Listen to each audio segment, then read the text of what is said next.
Ladies and gentlemen, boys and girls, hello and welcome to this week in the Pylon Show. I've been doing This Week in StarCraft for so long, I almost forgot the name of the show I'm doing. Very excited to have this show here on my channel. My name is Creighton Olsen. I'm going to be hosting today, and we've got three exceptional guests. Before I introduce the guests really quickly, the Pylon Show is, of course, supported by you guys, the Patreon page, your listens, your views, everything that makes it possible. I wanted to give a quick special shout out before we turn things on today.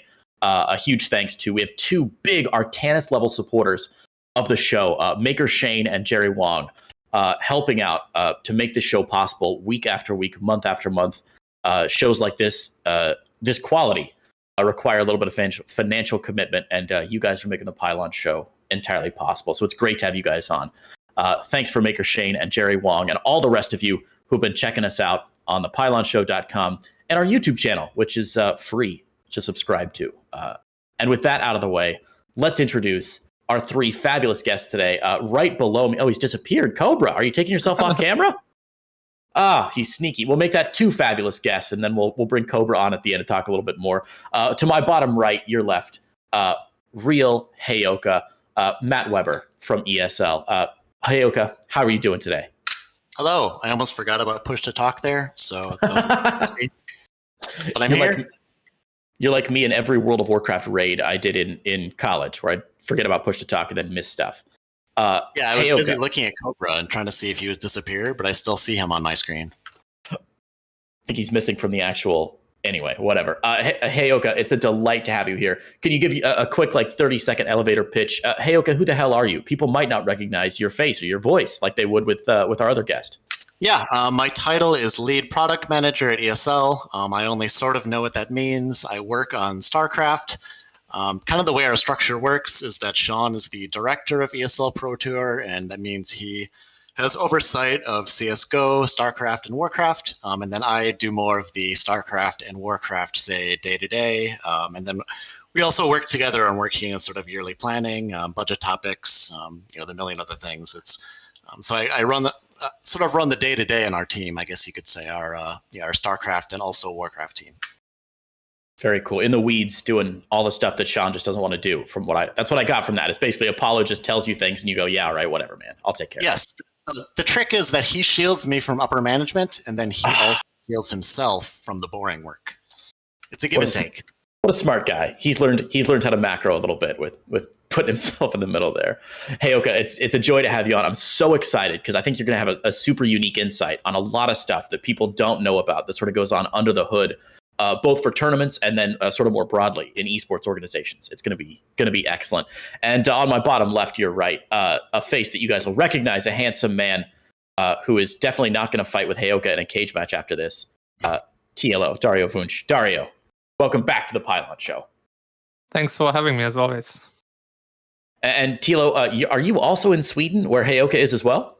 Well, no, I'm in the Sweden of North America, which is Canada. So I'm based in Toronto. Okay, that's right. So Heyoka is complaining about the Swedish heat, and you're complaining about the Canadian heat at this point too? Actually, today is fine, but in general, yes. And then we always instantly regret it as soon as the first snow falls. So such is life here in the north. Do people in Canada do the same thing? When I grew up in Minnesota, everyone is always saying like, "Oh, I'm going to move down south next year," and then no one ever does it. Well, I mean, we do have a lot of so-called snowbirds, right? People that live in Florida during the winter. So Canadians are actually doing it a good amount. I did that too. I remember I was in Minneapolis in January for a week last year for the I think it was the Asus Raj qualifiers. And I don't think the temperature got above 0 the entire week I was there. Like, not once did it go up. We had something like 6 inches of snow while I was there, and I was like, never again. Never again am I going back to Minneapolis in January. The year before I moved to Sweden, I don't think it got above 0 Fahrenheit the entirety of January. And I had a car that wouldn't start if it would get really cold, so I just couldn't use my car for like 3 weeks.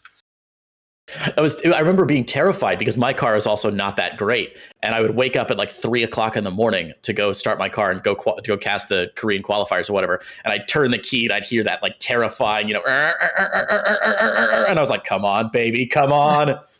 Oh, that's why we have a Volvo, a Swedish car, which also works fantastically in Canada. You're a smart man, TLO. Guys, I'm super jazzed. We've got some guests here, Heyoka and TLO, both of who have really unique positions in StarCraft. I think the Pylon Show very often has pro gamers or commentators, guys who are sort of front and center in front of the cameras, doing the on-the-ground work with tournaments. Heyoka and TLO both have some really unique insight. We've got a really cool agenda planned to sort of tease out what these guys are fantastic at. And it's stuff that I think we don't see every single day. So Heyoka, I wanted to start basically. You're working for ESL now. You've told us a little bit about what you do. Can you give me like maybe a couple minutes on sort of what you do that I think nobody realizes somebody like needs to happen for an organization in esports? I mean, I would say in general, a lot of what I spent the last, say, 3 years doing is less on, say, like the product development side, even though I'm also doing that, and more of like the organizational side. And what that means is like actually developing explicit roles for each person on the team, actually developing processes by which you can have other departments work with you. So like, we just spend a lot of time to work on a graphics process and a lot of time to work on like what the process is for how media distribution works, what our process is for creating a social media plan, stuff like that. And honestly, I would say like I probably spent my first 3 years at DreamHack doing almost exclusively that. And what we were doing then was we were working super closely with Blizzard at the time, and it was a lot of process creation with how like what the expectations are for us developing assets and for us delivering stuff and for them to receive it. And almost, I would say like it's probably more work like that and less work of like the actual creative aspects. And that's kind of like where most of my job is just in general structure, figuring out ways to be efficient, ways to actually get the work done with the resources we have, stuff like that. That sounds super sexy.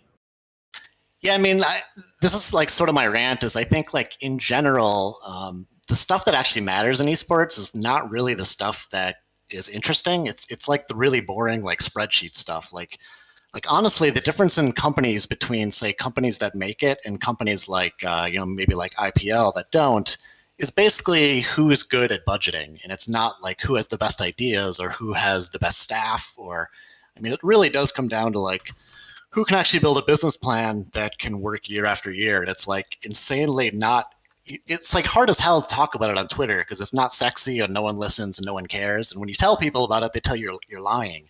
That's been my experience. Yeah, come on, head of product development at ESL. You don't know how to develop a product like an esport. How could you possibly know that on Twitter? Absurd. Yeah, I mean, the whole thing is like, the creative aspects of broadcast are super important, but you can kind of silo those in a way that you don't need to spend it. There's one person who spends a lot of time on it, and then a bunch of people that give a little bit of input. But the other stuff is a little bit more like you really need to collaborate well because it's a machine that has 20 moving pieces, and if any one of them goes wrong, the whole thing gets screwed up. Tilo, has that been your experience over at Shopify as well, where you've been sort of when you stepped in, were you maybe thinking your job would be a little bit more focused on production and stuff? And then when you get under the hood, you realize there's a lot more going on and you're dealing with more spreadsheets than you thought? Well, so we are a pretty unique company within esports. So my experience is probably a little bit different than what most people are doing. So first of all, we just started with esports. I started 10 months ago and I was brought on for the Shopify esports program. And when I started, it wasn't clear we're going to have a team yet. Now we have a pro team. That's my main focus. And my official title is head of player development. So you can imagine me in a way as the head coach of the team. We have a Valorant team now, Rocket League team, StarCraft team, and I'm taking care of the coaches and have conversations with all our players and making sure they have everything they need to succeed, which hasn't been super easy because of COVID, of course. Like I look forward when I can meet these people in person. But because I joined so early, it was a little bit like working at a startup but without the disadvantage of having to worry too much about the things a startup needs to worry about because we are backed by a really big, successful company. Right. So early on, there's my boss, Jeremy Steves, and I. So it's two people running the program, then running the teams, and which meant I was just wearing a lot of different hats. At the beginning, it was like, which scenes do we want to be involved with? Like, which players do we want to hire? So there was a lot of scouting, a lot of just also finding out what is a brand we want to build, like even the name, like our visual identity, And so it's really hard to say like what my specific job was the last 10 months, because it was really everything from recruiting to branding to networking, finding partners. And the good thing is I guess I also have somebody that shelters me more from upper management, and then who takes care more about like the business administrative stuff, which is more on Jeremy's, my boss's side. And then I can focus more about ideas and like groundwork and working with people. This is going to put us in a really interesting spot, because I'm just realizing now that TLO, you basically work for like a tech company that's kind of starting an esports division, whereas Heyoka, you're sort of like the opposite way, where you are basically an esports company entirely without sort of that tech company background. Heyoka, what do you, like, are there big differences that you've experienced between working for like an esports organization and working for a tech organization? I mean, first off, it's hard for me to give a good answer because I've never had a, say, real non-esport job. Everyone in chat just came in their pants, Heyoka. Everybody's like, oh my God, that's amazing. What I can say is it's been a pretty big shift for us, because last year we were still DreamHack as a sole entity. And then we merged with ESL.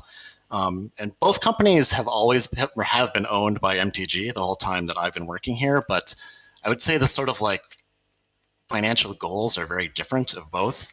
Because it's a little bit interesting. The DreamHack model is sort of fascinating because, you know, it has these festivals that the business is actually sort of boring for those. Like, you just have a bunch of stuff and then you try to get people to come. And that's kind of it. It's very much like, you know, you have a cost, you have an equation, and there's cost on one side of it and revenue on the other side. And it's like actually pretty straightforward to put that stuff together.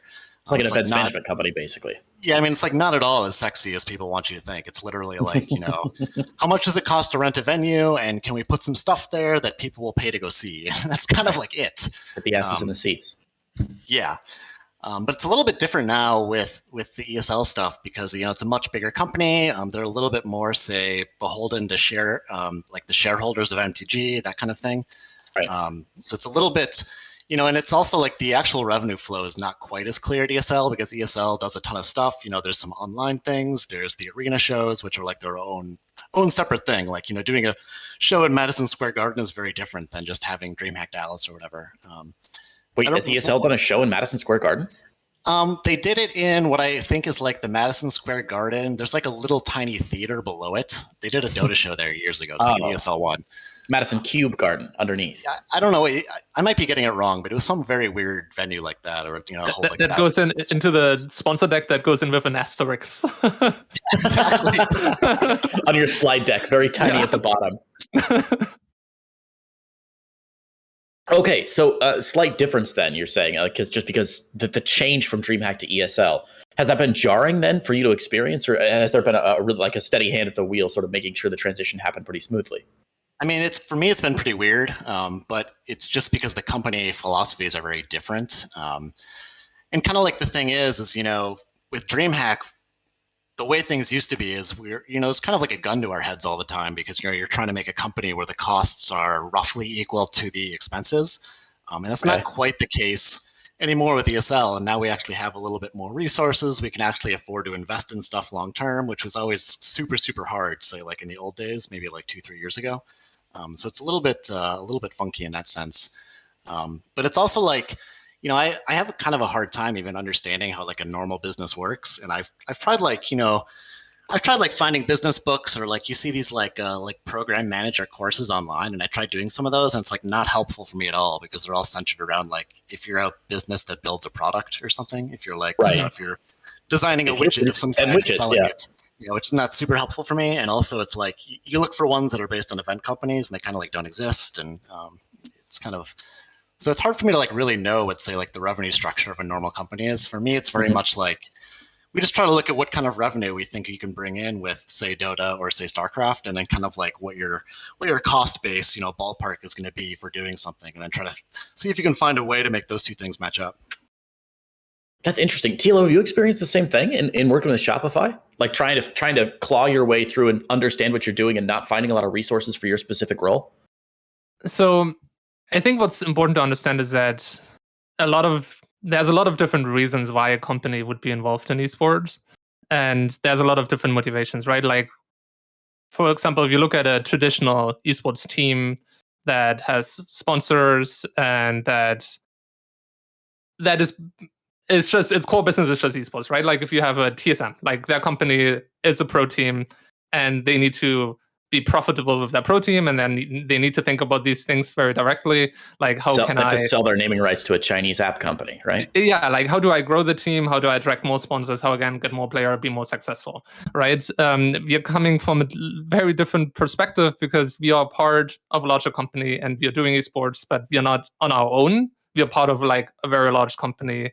So we don't necessarily need to think immediately about how can we make our esports program like profitable or anything like this. There's many different incentives. For example, putting the Shopify name out there, getting goodwill in the community, and a lot of times people are asking us why is Shopify doing esports, but then I always kind of counter is like, you wouldn't ask the question if like we ran a clip in a TV show, if we had an ad, and so the cool thing is we have a lot more freedom to do things because there's not immediately this connection. Okay, we are going to spend $1 million to like make $2 million or whatever.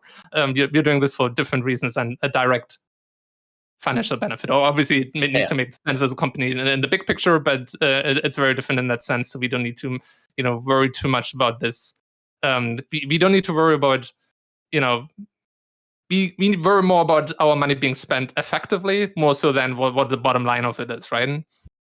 Like soft values, right? Like you're looking for not like oh, this is my revenue generated. It's like, we go out into the community and do interaction, which is also super valuable and is also really hard to quantify.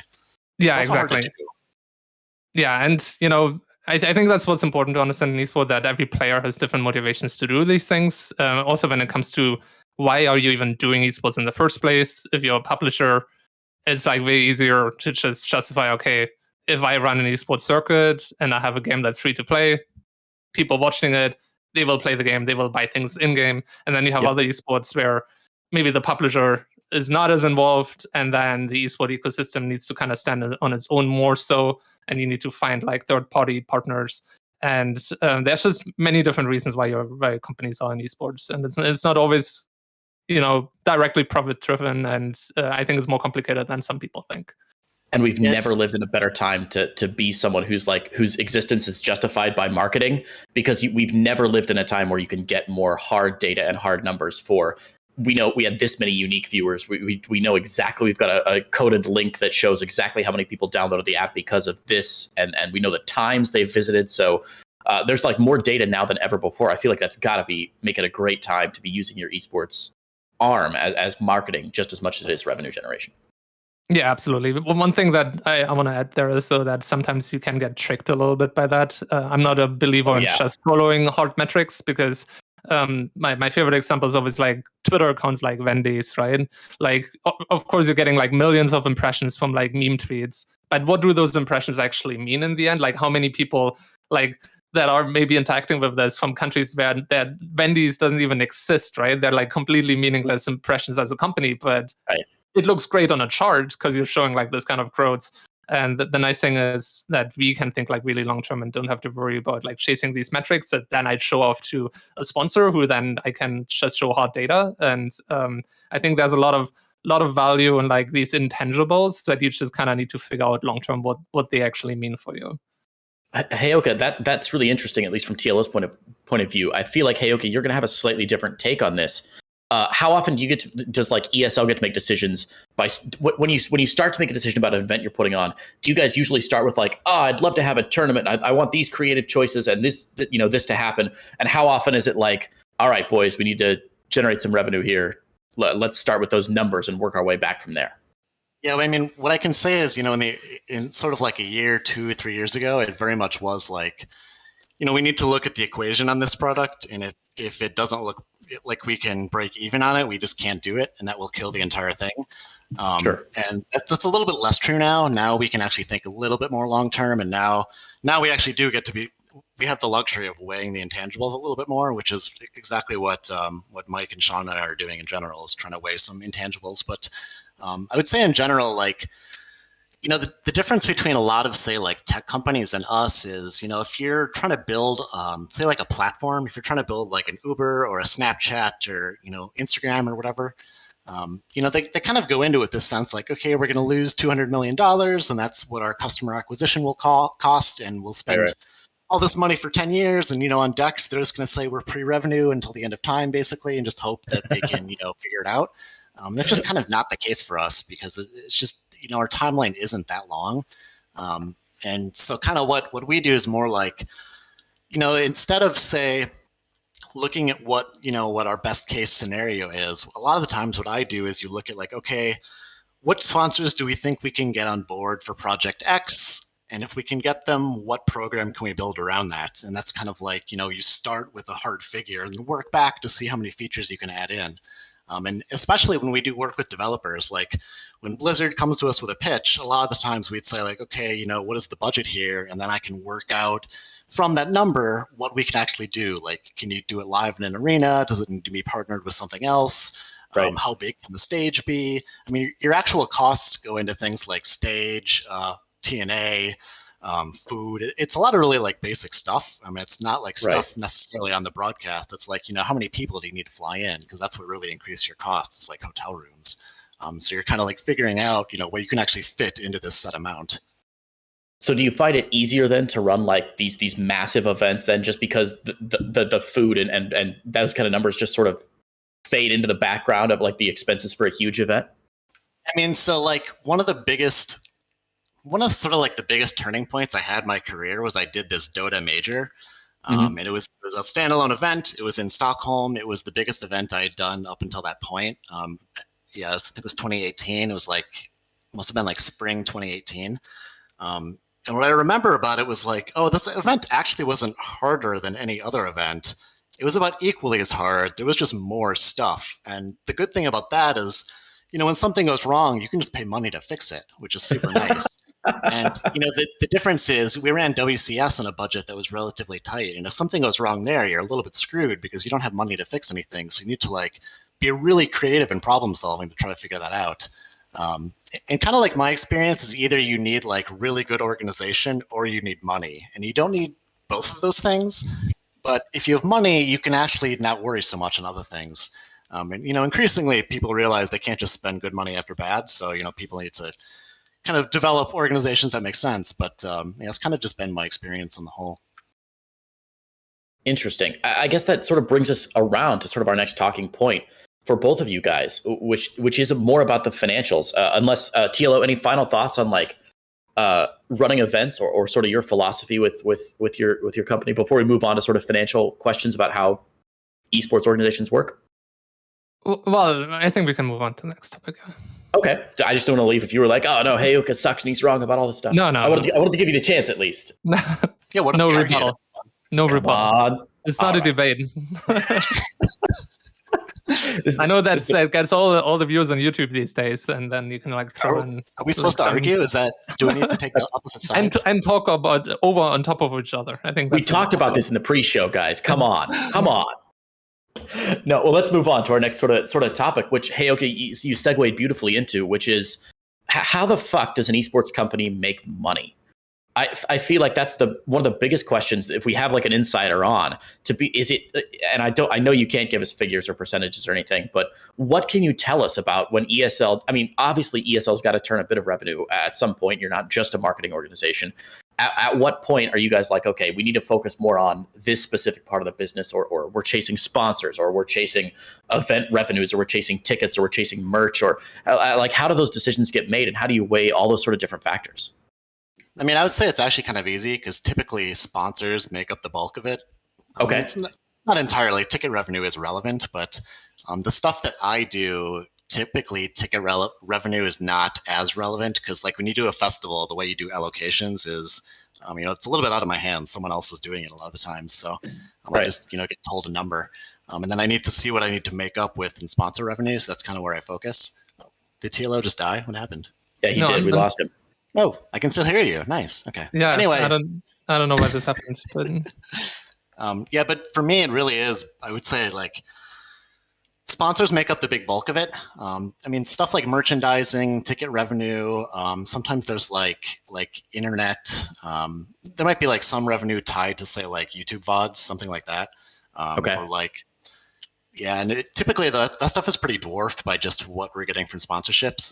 The other side would be like, if you're trying to work with a developer to do like a Rocket League or a StarCraft or like a PUBG thing, maybe they're pitching in some portion, and that's kind of like where you're making up ground. Maybe they're paying for some production, or maybe they're pitching in just for some of the prize money, stuff like that. So it's kind of like those. It's mostly like one would be developers, and then two would be just in general sponsorship revenue. Okay. Tilo, has that been your sort of experience with Shopify? I guess you guys are like 100% sponsor generated at this point, right? I mean, yeah, like it's very different for us, right? Because we don't have any sponsors. We are just part of a company that is running an esports team, and Right. we have a lot of advantages because of that, right? We have like complete control over what we're doing. We can do everything in house, so that's the reason why we're doing it this way, rather than it would be much easier if we could just like sponsor with X amount, give it to another team, put the Shopify name on it. But our philosophy has basically been we don't want to just be a logo next to another logo and kind of get lost in the noise. And also one of the reasons why we are doing, for example, something like StarCraft is maybe it's not as large a scene, but with relatively little, you can make a huge impact on that scene. And we're interested in wherever we go, we want people to know like being here kind of makes the scene a little bit better.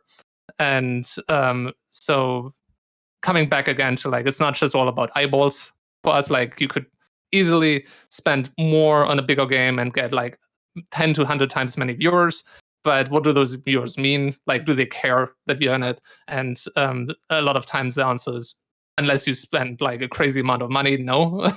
And you're just you're just kind of there, and there's value in there too, for sure, like just brand recognition and everything like that. But it's a little bit harder for a company like Shopify as well. It's not just you're not just like subconsciously trying to make you buy a product in a store, right? Like our company is a little bit more difficult. I wouldn't say we're not entirely business to business, because like our hope is to turn consumers into businesses, right? But like it's a bit trickier, right? So that's why we're doing it this way rather than doing it outhouse, and then we can also be more cost effective as a company because we're doing everything internally. We already have a media team that we can pull resources from. We have a legal team, so like we can scale much easier and have like a much easier time to justify the money we're spending than if we would have to create a completely separate entity, and then suddenly all these costs that Matt mentioned, like these like small costs that kind of suddenly sneak up on you, like they add up like crazy, and we have a lot of advantages in our operations because of that. So like Tilo, when you're looking at like growth for your sort of arm of the operation, like I know when I'm hunting for sponsors, I've got like a slide deck and I can show projections for what they're going to get for ROIs and eyeballs and stuff. What sort of metrics do you as like an esports sort of guru, what sort of metrics are you showing to anybody who's interested in working with the Shopify Rebellion and saying this is what we can offer as an organization if you're interested in partnering with us? Well, that's the thing. Like, we don't necessarily actually even need to do that, right? At all. So you've like, never had to chase. Yeah. So what do you tell your boss then? What do you tell? Well, no, I mean that's different. Internally, it's different, but like we don't try to attract a sponsor. Like the people come more to us than the other way around. So. Heyoka, how jealous are you to hear that right now? Yeah, I've often told Dario it sounds amazing. Yeah, no, it's a good position and to be in, and that's why we are here, because it has strategic advantages to doing it the way that we're doing it. And internally, of course, there needed to be argument made why we're making this, but first of all, I don't know how much of that I can divulge, but it's more about just doing things that make sense. And again, the biggest question was, why is a company not in gaming and esport at the moment? Like, that's the bigger question, right? Because it's just another medium. It's a very interesting medium because it's so much more interactive than most mediums we've ever consumed before. And it just makes sense to try out as a company, hey, like, it makes no sense to be 0% in this. So let's figure out how big we want to be in this, and how can we do this in the most cost-effective, but also just most impactful way. And because this is a medium where like I am talking directly to a chat, and where people are seeing us showing up and have this direct interaction. That's why we're doing it the way we're doing it, rather than just being this passive brand in it. We want to be direct agents and actors in the scene, because I think that just fits the medium better. Is that sort of is that what you experience as well, Heyoka? Is it sort of like it's easy to talk about what your growth looks like and what's your like meaningful impact is? I mean, I can speak to what Dario is saying a little bit too. Is something we have noticed on our side, and at least I've seen in mine, where when it comes to like pure eyeballs, that market I would say is not very efficient in the sense that like. I mean, you remember how many times people have tried to do big Hearthstone tournaments? And I mean, have you ever seen a big sponsor on them? It basically doesn't happen, right? No. And even though those get a lot of viewership, people just don't want to be involved in Hearthstone for various reasons. And in a lot of cases, why don't people want to be involved in Hearthstone? Heyoka. Well, I mean, it's not sexy enough, honestly, is what we get told. And a lot of the times, what I hear is people want their companies and their brands to be associated with something that means, it feels like they can interact with people. It feels like it means something. It feels like they can be associated with something interesting and cool. And like to what Dario was saying, the way Shopify approaches it is actually super smart because they have very specific things in StarCraft they can tie their name to, which is really good for both of us because it means that we can do those things. And it also means that, when we do the shout outs at the end of a broadcast, instead of like, in a lot of games, they do the sponsor shout outs and people are kind of like, whatever. But if you ever look at the Twitch chat, people are like, oh, we love Shopify. We love you, Shopify. And that kind of stuff is actually really valuable. That's much harder to quantify. It's much harder to get to actually associate like a positive feeling with something like that.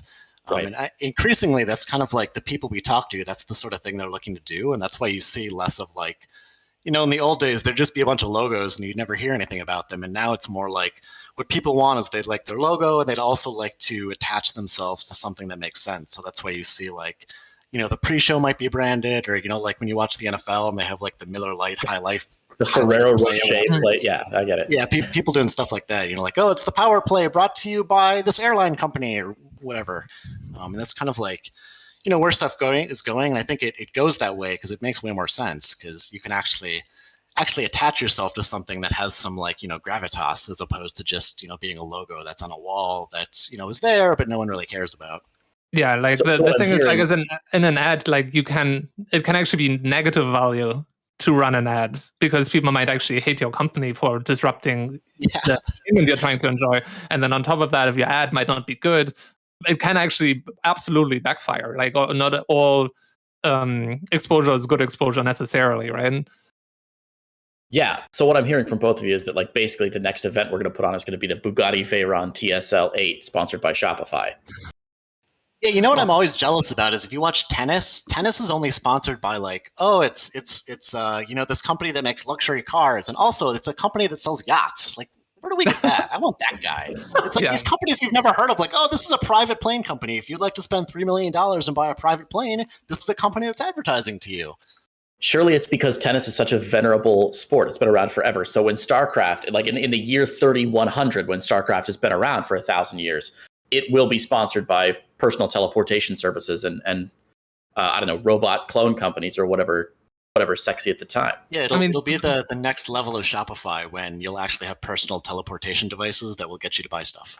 Yeah. No, but there's a good point there. Like, not every sponsorship is like super rational necessarily either. It's like those people, I can guarantee you, are people that play tennis, that enjoy the sport, that are part of this culture, and maybe like, oh, maybe not that it's not irrational, but there's a very specific market for tennis tournaments, and it's again not all about tennis being the biggest sport in the world, but that they're reaching the right people and reaching them in the way that like they can actually connect with, right? So that's why it's so interesting, and I think it's always important to keep in mind for esports that there is no such thing as esports, right? Like that's just this huge umbrella term that we are using for the scenes that are so fundamentally different. Like nobody in sport, nobody's going to say, hey, I'm a sports fan, or I work in sports, right? Like you're going to say, I work in football, I work in soccer, right?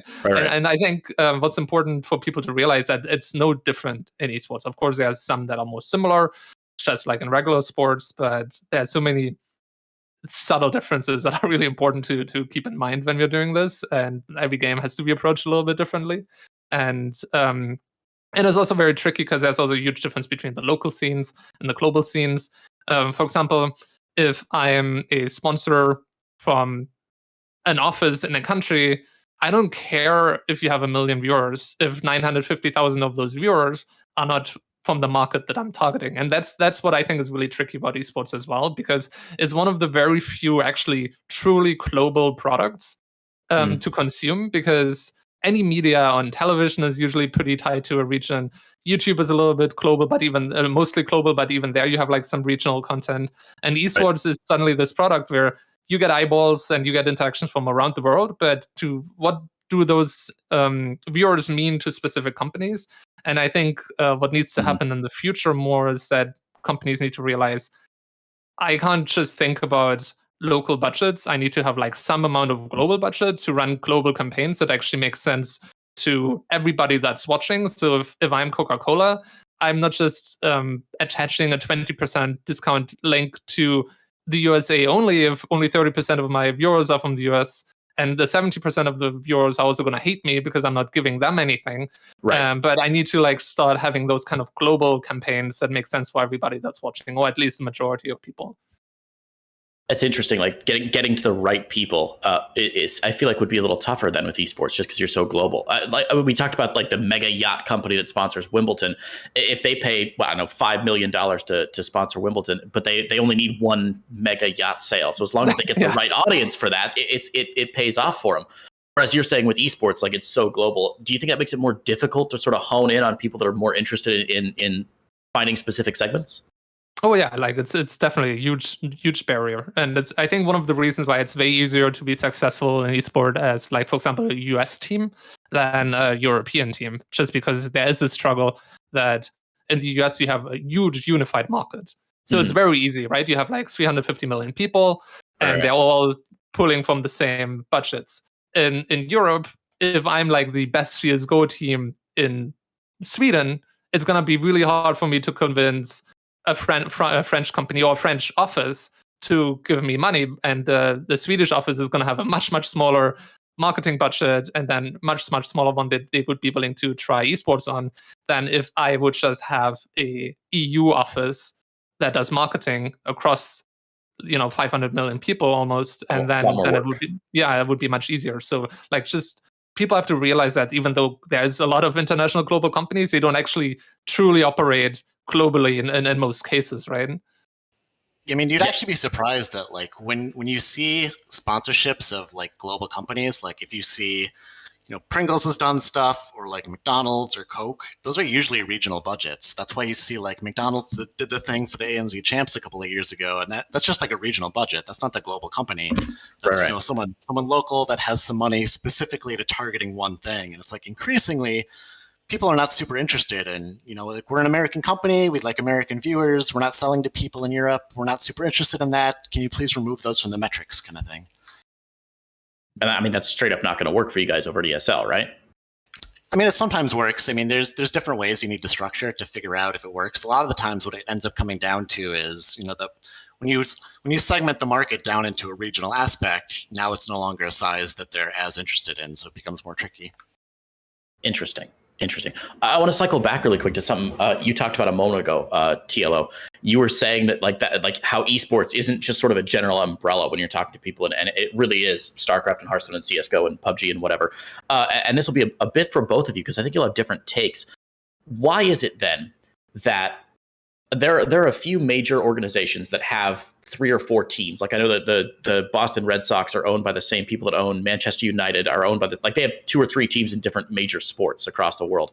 But for the most part, if you own an NFL team or a Bundesliga team or something, it's just going to be like the one team you own. So why then in the overall category of esports, why do we see so many teams that are organizations that field teams in CS:GO and StarCraft and Hearthstone and whatever? Heyoka, maybe do you want to start with this? I mean, I would say, like, in a general sense, a sports team is something you typically buy as like a vanity play, right? Like, you're not buying the Red Sox because it's going to make you money. It's really just a super huge asset that year over year is effectively breaking even, and the money you get from it is in the resale value, because that goes up by something like 10-15% a year. It's like a huge amount. But the actual, say, like day to day, like the Red Sox, for example, actually claim at least that they're cash flow negative most years. Right. So that's like something you're not buying as, say, a business. It's something you're buying because you're a rich dude and because you want to have something that's valuable. Which is terrifying because I've paid $15 for a hot dog at the field at the stadium before, and I can't believe they're cash flow negative with that cost. Yeah, I mean that's kind of the thing, right? Is people assume there's a lot of money in that, and in a lot of cases there is a lot of money, but it's not where you think it is.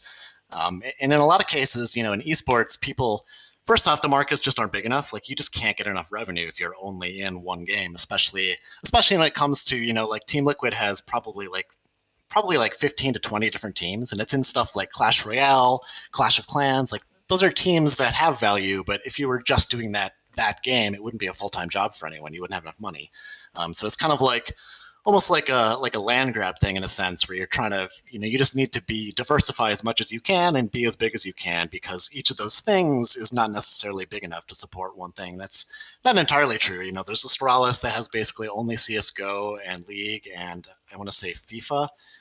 So there's like some range there, but in a lot of cases, I think their goal is just to kind of be as big as they can and kind of like see how well you can diversify. Because the other thing too is the esports landscape changes pretty drastically, say like every 18 to 24 months. So when you're making a 3 to 5 year plan, if you're going all in on Dota, I mean, you could be totally screwed in like 8 months and not know it. So it's pretty risky, and there's not a lot of upside to really focusing. In a lot of cases, it's not entirely true, and there's exceptions and stuff. But I think in general, just forecasting in esports is so hard that it's pretty hard to like make a good business case unless you are doing some level of diversification.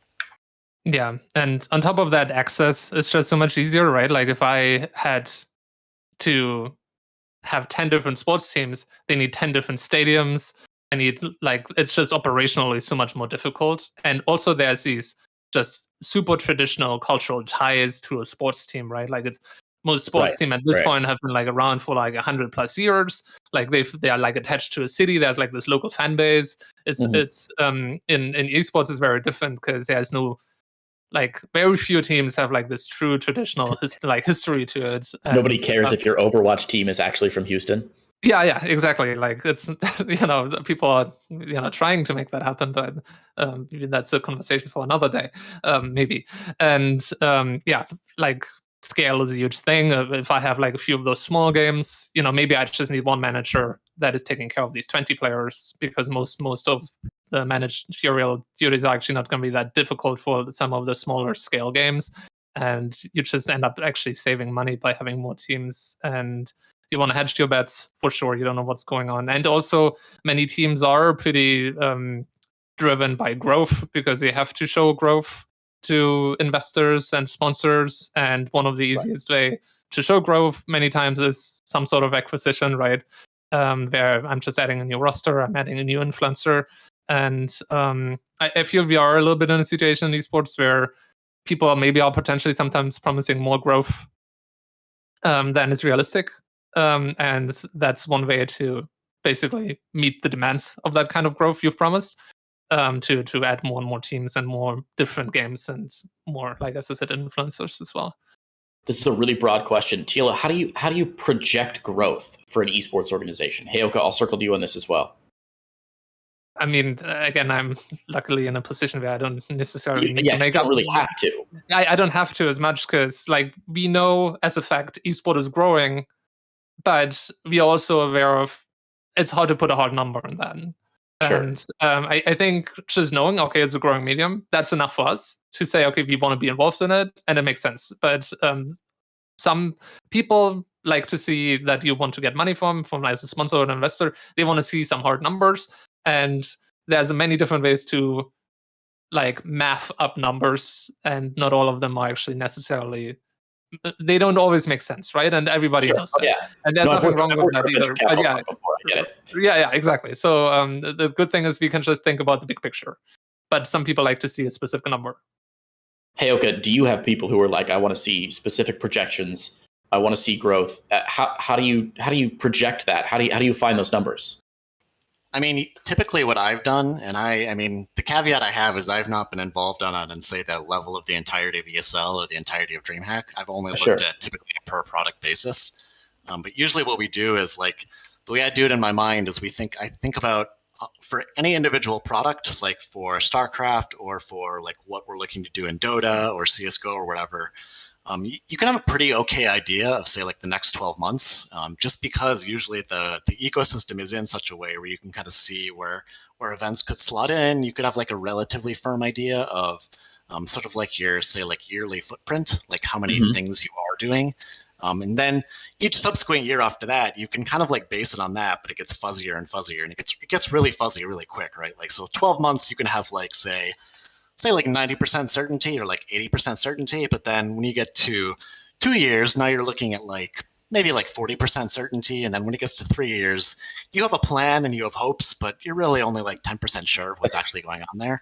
The weather forecaster at that point. Who knows? Yeah, basically. And I mean, the thing is like you can have okay ideas, but they all rely on so many assumptions of things going one way or staying the same way. And kind of the history of the last 10 years has been that things grow super fast and then they just stop immediately. And you know, things can change super quick day to day. And especially the thing for us is that when you're running tournaments for games, one of the big sort of like the big stakeholder that you have to work with is the game publisher or the game developer, and their sort of like interest in it can change wildly from year to year, and that can really affect your plans greatly, and that's what makes it pretty tough. But what you can do, for example, is you can say like we have a goal to remain in this game to the point that is reasonable for us, and you can scale that up or down, but you just need to make sure that if you're scaling it down, you're communicating that to the relevant people, the people that are selling it, the people that need to look at the media rights.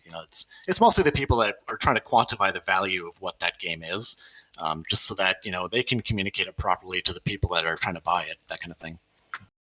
So, Heyoka, do you feel like you're beholden to like these numbers, or are you and ESL, I guess by extension, in a position where you can be like, look, we've got this great community, we have like this built-in player base and this built-in user base, and that's so much more important than any like fake 3-year numbers I can pretend to throw at you?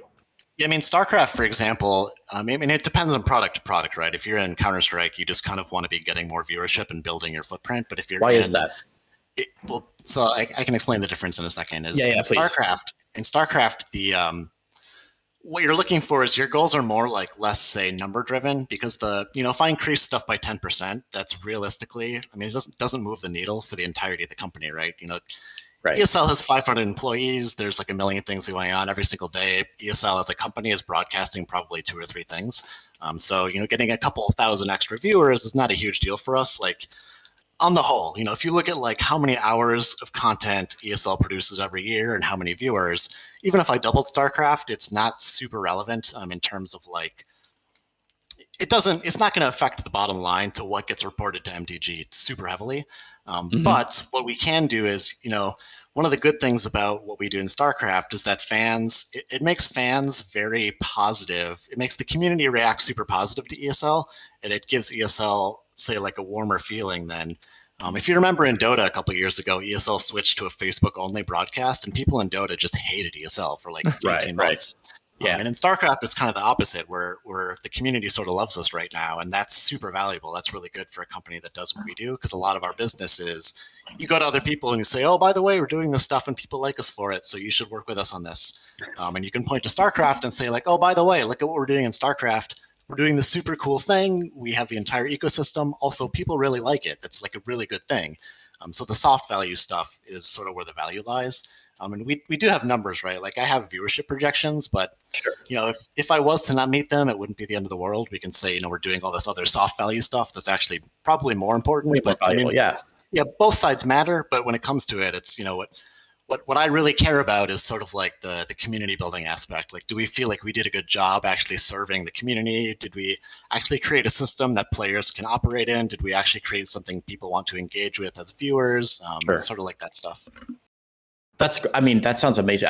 For some background, I used to work for a VC-owned company, and I feel like if I made like 10% over my projection, they'd be like, yeah, whatever, it doesn't matter. But then if I missed my projection by 10%, there would be like 7 meetings the next day lined up for me. Like, it's really nice to hear that ESL sort of understands your position, and it seems to value sort of what you, at least from what I understand, like what you think is actually valuable is what ESL values as well. Yeah, and you got to understand too, like, as a, say, like a content producer, you don't have, say, 100% control over your viewers, right? Like you can make a super good broadcast, but the timing could be bad, or the players that win might not be popular ones. And then if viewership God forbid your finals is CBC.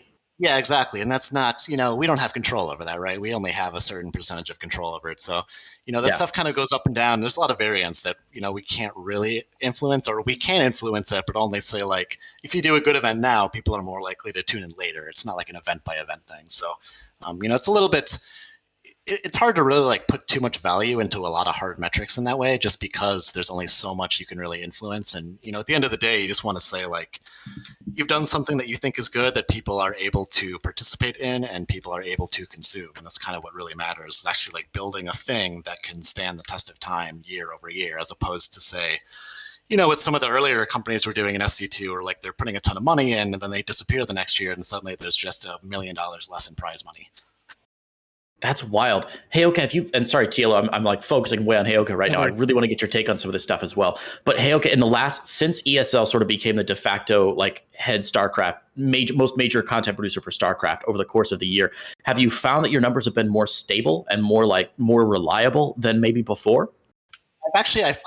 This is super interesting, because I noticed this in our, say, like viewership reports, is last year, we had a couple of really high peaks. And then I started looking at the numbers for, like, if you remember the first couple broadcasts last year, it was actually like really popular. And we had Twitch front page promotion at one point. We got a ton of people on the main English stream a couple times. Like 66K peak or something. I seem to recall. It was like this huge crazy peak. And then I was looking at fall and I was like, oh man, this is going to suck because these numbers are going to be terrible.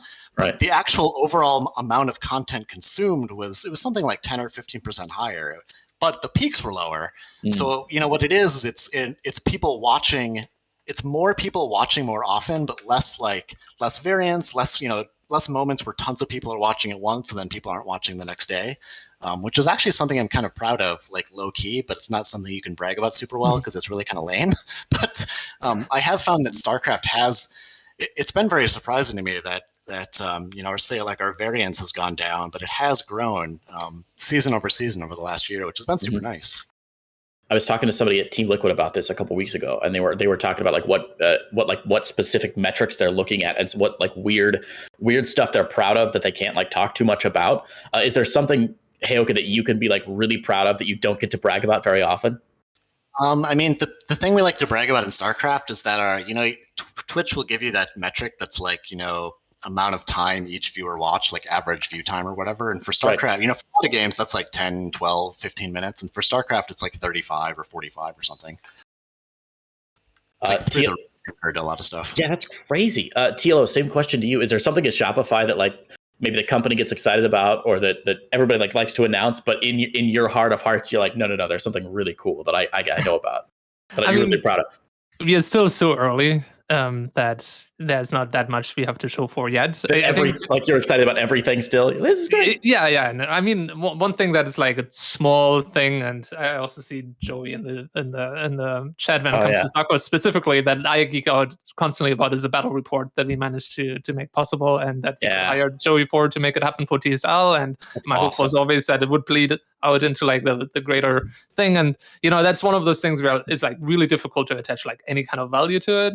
But one of those things, we managed to make this happen. And now every time it's seen, even if it's not Shopify branded, people are like, okay, some people know it was made by Shopify. And it's, again, one of those additive things, not something that disrupts the broadcast and is a new feature. And that, in the grand scheme of budget and everything, it's like, it's just a tiny little thing. And I can't really put it easily in numbers, how many impressions like this battle report is getting, or how many people know it's from us. But those are the kind of things that we want to find in different scenes where, hey, like something is missing or something could be added. It's difficult for somebody else to justify hiring somebody for that or paying somebody for it. It's kind of like slipping under the radar, or like nobody's just taking ownership about it. Right. Just find a dev even internally, or that we can hire.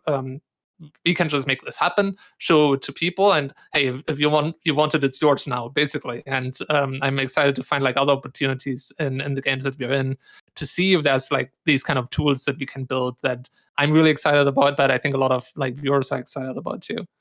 Dude, that battle report is sick. sorry to interrupt, Heyoka, I'll let you finish in a sec, but as a professional StarCraft observer, I will say the battle report is not only the greatest thing that's happened to the game in the past 5 years, but I think the only thing that has happened to the game in the past 5 years. And it's like fucking incredible. Every time I use it, I'm like, oh man, Joey, nice username. Thanks to Shopify and everybody for making this happen, because it's so great. Sorry, Heyoka, I cut you off there for a minute. I just wanted to gush a little more about how great the battle report is. I was doing the same thing. That's all I wanted to say too. I see Joey's in the chat, so that's good. Yeah, it's sick. We're blowing a little smoke up his ass, but also he deserves it. So good work all around. What a cool project, man. It's so cool to hear that Shopify, it feels to me, Dario, like you have sort of the same amount of creative control and freedom, I guess. It reminds me of like most startup companies I've been with, where they're like, oh, you think this is cool, or you think this project's going to be interesting? Chase it. Go nuts. Like we'll check in 6 months, 8 months, and see how you're doing. Yeah, no, absolutely. That's I think that's one of the reasons why Shopify as a company in general is really successful, that it doesn't quench like that creativity in people, gives people a lot of freedom to try things out.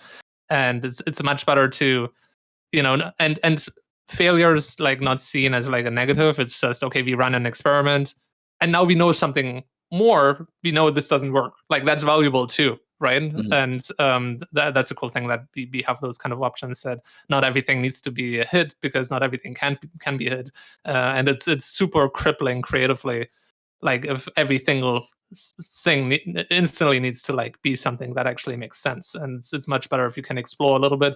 You have like these different like paths and trees going, and like some of them are going to like just stop, but then some of them might be like super valuable. And if you never tried that out, like that path would have just been closed for you forever, or somebody else would have done it before you.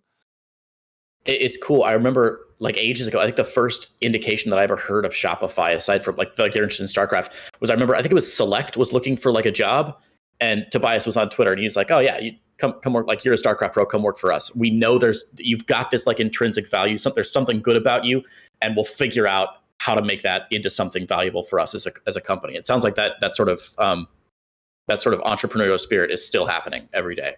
Yeah, absolutely. And it's also something that, because Shopify like literally like is something that entrepreneurs use to like we want to stay close to that, right? Like keep thinking the way that people that are on our platform are thinking, because that way we understand the issues they're having and understand like how we can help them. Like I think that's the philosophy of the company is just like, honestly, I feel like just really grateful being at Shopify. I don't want to chill too hard, but it's honestly been a pretty great place so far, for sure. And it's great, man. I love having both of you on as guests, because between Shopify and ESL, that's got to be a huge percentage, at least a plurality, if not a majority, of all of the tournament funding and prize pools for StarCraft 2 over the past 24 months have come from your two organizations. So like you guys have a really unique perspective on what's making our scene tick. Heyoka, I know ESL is in like a very different spot as a company developmentally from Shopify.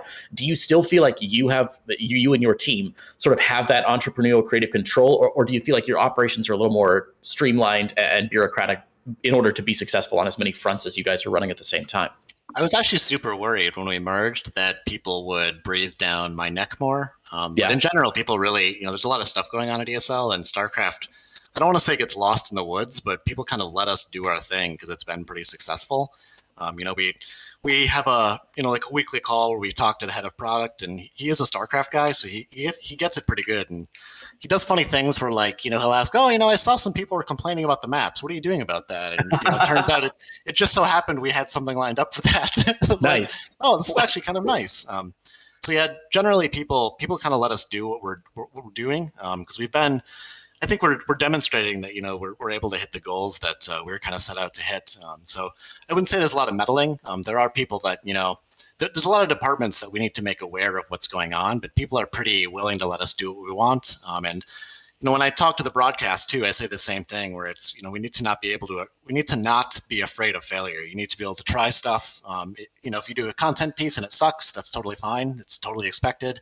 I ran Dream League for many years, and for Dream League, we always did kinds of weird stuff in the broadcast, and about 80% of it was really good, and about 20% of it was really bad, and that's totally fine, right? I mean, people don't remember stuff if it sucks. Right. But they do remember the really good stuff, so you need to kind of like be you need to find the places where you can do that and like be willing to throw caution into the wind, because otherwise, like Dario mentioned, it's, you know, your producers don't want to work with you if they don't get to do creative stuff. That's kind of what they signed up for. So you're going to get terrible work out of everyone if you can't do fun stuff sometimes. Makes a ton of sense. Hey, we're a little off topic, but Heyoka, really quick, chat seems very confused. Does ESL run the map making scene now? Are you guys hiring map makers for StarCraft 2? What's the starting salary? No, we're not. I wish we could. We're just, we're just helping Team Liquid do it. We're not really even doing anything. I'm in this TLMC Discord, and I just say hi to people. I don't actually, I'm just watching. I don't even know how this process works, even though I did it at Team Liquid too. Dude, so, I've run map competition, like I run a map tournament series, and I still don't know how they do it. It's bananas. Yeah, I mean, I look at maps now, and I still can't figure out like, oh, is that an easy third to take? I have no idea, because that's just how my life has been. So those people are fucking wizards. No disrespect to StarCraft pros who are incredible at what they do, but holy shit, the map makers are so good. And anybody who talked to me knows that they're like my favorite underloved portion of the StarCraft 2 community. It's incredible. I mean, honestly, this is something I like too, because StarCraft is so unique that you get to change the maps all the time, and it still kind of blows my mind that Warcraft is, we're still playing on maps that were being played on 2005. I think one of the really cool parts of StarCraft is that the map change. I always think that about CSGO too. It's weird that CSGO maps do change, but they change on like a 2-year cycle, and StarCraft, we have a pretty good 6, 9, 12-month cycle. When we're lucky, yeah. At Cobra, you can book me for the next Pylon show where we talk about maps, but I will rant for 6 hours about how awesome that is. My overarching goal.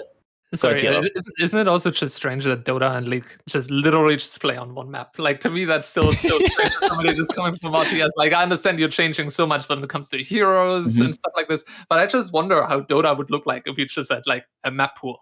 Do you remember League tried that? League had that Dominion map, and they had the twisted tree lines or whatever, and like people didn't like them. So like, all right, I guess this is what people want.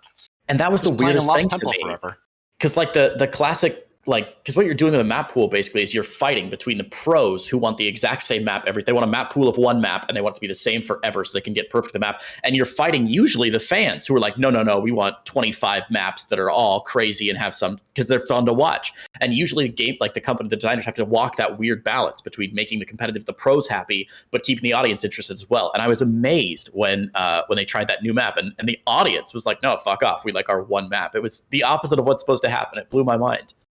My goal is at some point for a StarCraft, like a legit multi-$1,000 StarCraft tournament, to have like a map pool of 25, so that the players have to know all these maps and like have strategies prepped for them. I always thought that'd be really cool. It's like how in Age of Empires, it's just, Age of Empires has like the procedurally generated maps. Yeah. That one's kind of nice. That'd be so cool. Anyway, a discussion for a different day. I get me talking about maps and I could go forever.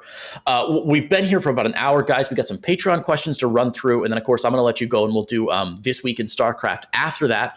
But before we go, I wanted to sort of move. We've talked a lot about your organizations and sort of what makes ESL and Shopify tick, and how you're the same and how you're different. Can we narrow our focus down just a little bit? I want to ask both of you sort of individually, and we'll start with TLO because I think your story's a little easier. But can you talk about like a notable past experience you've had that sort of changes the way you do your job now? I mean, you come from a very different background than Heyoka does.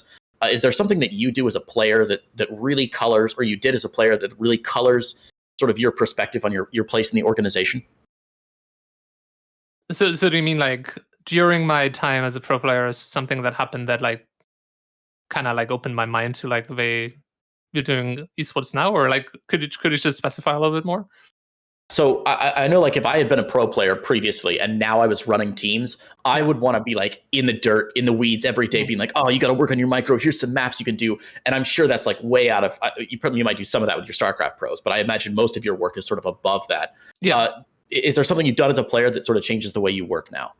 Okay, yeah, for sure. Like I think, first of all, that's true. Like, I'm not gonna give our Rocket League and Valorant players like detailed tips of like how to do it, because I am not good at those games, right? So that would be preposterous. And we have like actual coaches that are good at the game and that understand the game better than I do. But sure. I think what's a huge advantage is that I've been a competitor for 11 years. And for example, our Valorant team, they are just starting out their competitive career right now. And hopefully I can help them not make some of the mistakes I've made. And I know how it feels like to lose. I know how it feels like to win. I know how you can like be trapped in checking your Twitter account right between like maps and stuff like that. Oh, dude, so, yeah, like, I bet that fucks with you. I think there's a ton of value of having somebody that's running like the competitive part of a pro team that has experienced all the good and all the bad that comes with a competitive career. It's much easier for me to have empathy with players when they're going through things that maybe from the outside people would be like, well, you're playing a game for a living. Like, what do you have to complain about? Like, I know how psychologically hard things can be, and that is definitely helpful in my job. And also know, what are some of the things that I really enjoyed being part of a pro team? What are some of the things where I thought, okay, that's unfortunate. I wish we had more support from that. Or like how Team Liquid also changed over the years, and I've made many good experiences. But of course, as a company grows and as a team grows, especially with a team that's smaller, there are some changes that you don't necessarily benefit from. One thing that like we've decided, at least for now, things can always change. We're so early on, is that we really want to really go deep with our teams rather than picking up like so many different teams. Like we have the three scenes that we really identified early that we really want to be in, and now I want to really focus on each of them super hard, tell those stories of the players, give them all the support they can, and it's really difficult if you keep adding rosters to make sure that every single team gets the care that they deserve. And it doesn't matter to me as much if a team is in a game that doesn't bring as many viewers, they are still going to get like the same level of support. Like that's going to be a baseline that's pretty high, and that's so I look forward to doing more of that, and I look really forward once we can get people together in person, because that's also really important to me. For example, I hope that we will have many more moments than most teams where we actually bring everybody together of the team, and we can actually, everybody can feel connected and be part of this culture together. Because the truth is, I didn't meet most of the people that were on Team Liquid, and because of that, I also didn't cheer for them or felt connected to them in any way. No, because they were just essentially strangers. Cool, like they are part of the same team I am on, but not really. And I hope that with what we're doing, we can. I'm not going to say that I'm expecting every player that plays Valorant and Rocket League to now watch StarCraft or whatever, but I want this to feel like one coherent organization where like there's synergy and there's overlap and people can feel connected to this together. Yeah, I mean, once you've puked in a cab with one of your teammates, I feel like you have to tune into their Twitch stream a little more often, at least, right? Tilo, I got two quick follow-up questions for you that are a little off topic, but I mean, how many chances are we going to get to talk about this, really? You mentioned like new players that you sort of know sort of what like problems and challenges they're into. What's one of the most common mistakes you see from like if you see like a 17-year-old like rising star pro coming onto one of your teams? Like, what's the most common thing that you see them like fuck up? So I think the most common thing, and that's not just esport, that is any field where people start doing something they love and it turns into a job, is many people have a lot of intrinsic motivation to do something because they love something. When it comes to music, being an athlete, or like becoming a programmer. And now the biggest danger is losing that intrinsic motivation, and maybe your motivation overall doesn't become lower, but it gets replaced by financial incentive. It becomes replaced by fame. It becomes you become addicted to what other people think about you, and suddenly your ability to perform is attached to outside factors rather than your intrinsic motivation to become the best you want to be and enjoying the game. Suddenly, if I lose a tournament, I didn't make money. Feels bad. People without giving away. People are saying things on social media that I don't like. I'm feeling bad. And then suddenly I don't have control anymore. So like it's so important to like get rid of that kind of, first of all, get rid of your ego and don't care about those external factors. Try to keep that intrinsic motivation alive. I have so many questions, but like I don't want to keep you guys too long. Cobra Venom, make a note. Next fucking show, we're gonna get TLO and a bunch of other coach player people on to ask him so many questions. Second follow up for you, TLO, and then we'll move to Heyoka and ask this sort of the same question of him. But TLO, you said that Shopify has been focused on those specific scenes without giving away your trade secrets. How did you guys choose which scenes you wanted to be a part of? Well, I think StarCraft obviously just made a ton of sense. Just we had a historic connection to that. there's a lot of people within the company that love it. We've been competing in the corporate esports association, pretty successful. Like where like different companies are playing against each other, and obviously, there's a personal connection to it as well. But also, it's not so easy as a non-endemic company to get into esports and not be rejected in a way. And because we had this genuine connection to StarCraft, it was a starting point that made just a lot of sense for us. And I think we could show very quickly, like, we're not just here because we want to extract value. We're not here because, we've like some marketing person has seen that numbers are going up in esports. Let's like sponsor the newest like fad in esports. Right. Like we are here to stay, and we are here a genuine part of it. And Rocket League in particular, I like and we like because it's an open circuit similar to StarCraft as well. So Anybody can hop in. Anybody can hop in.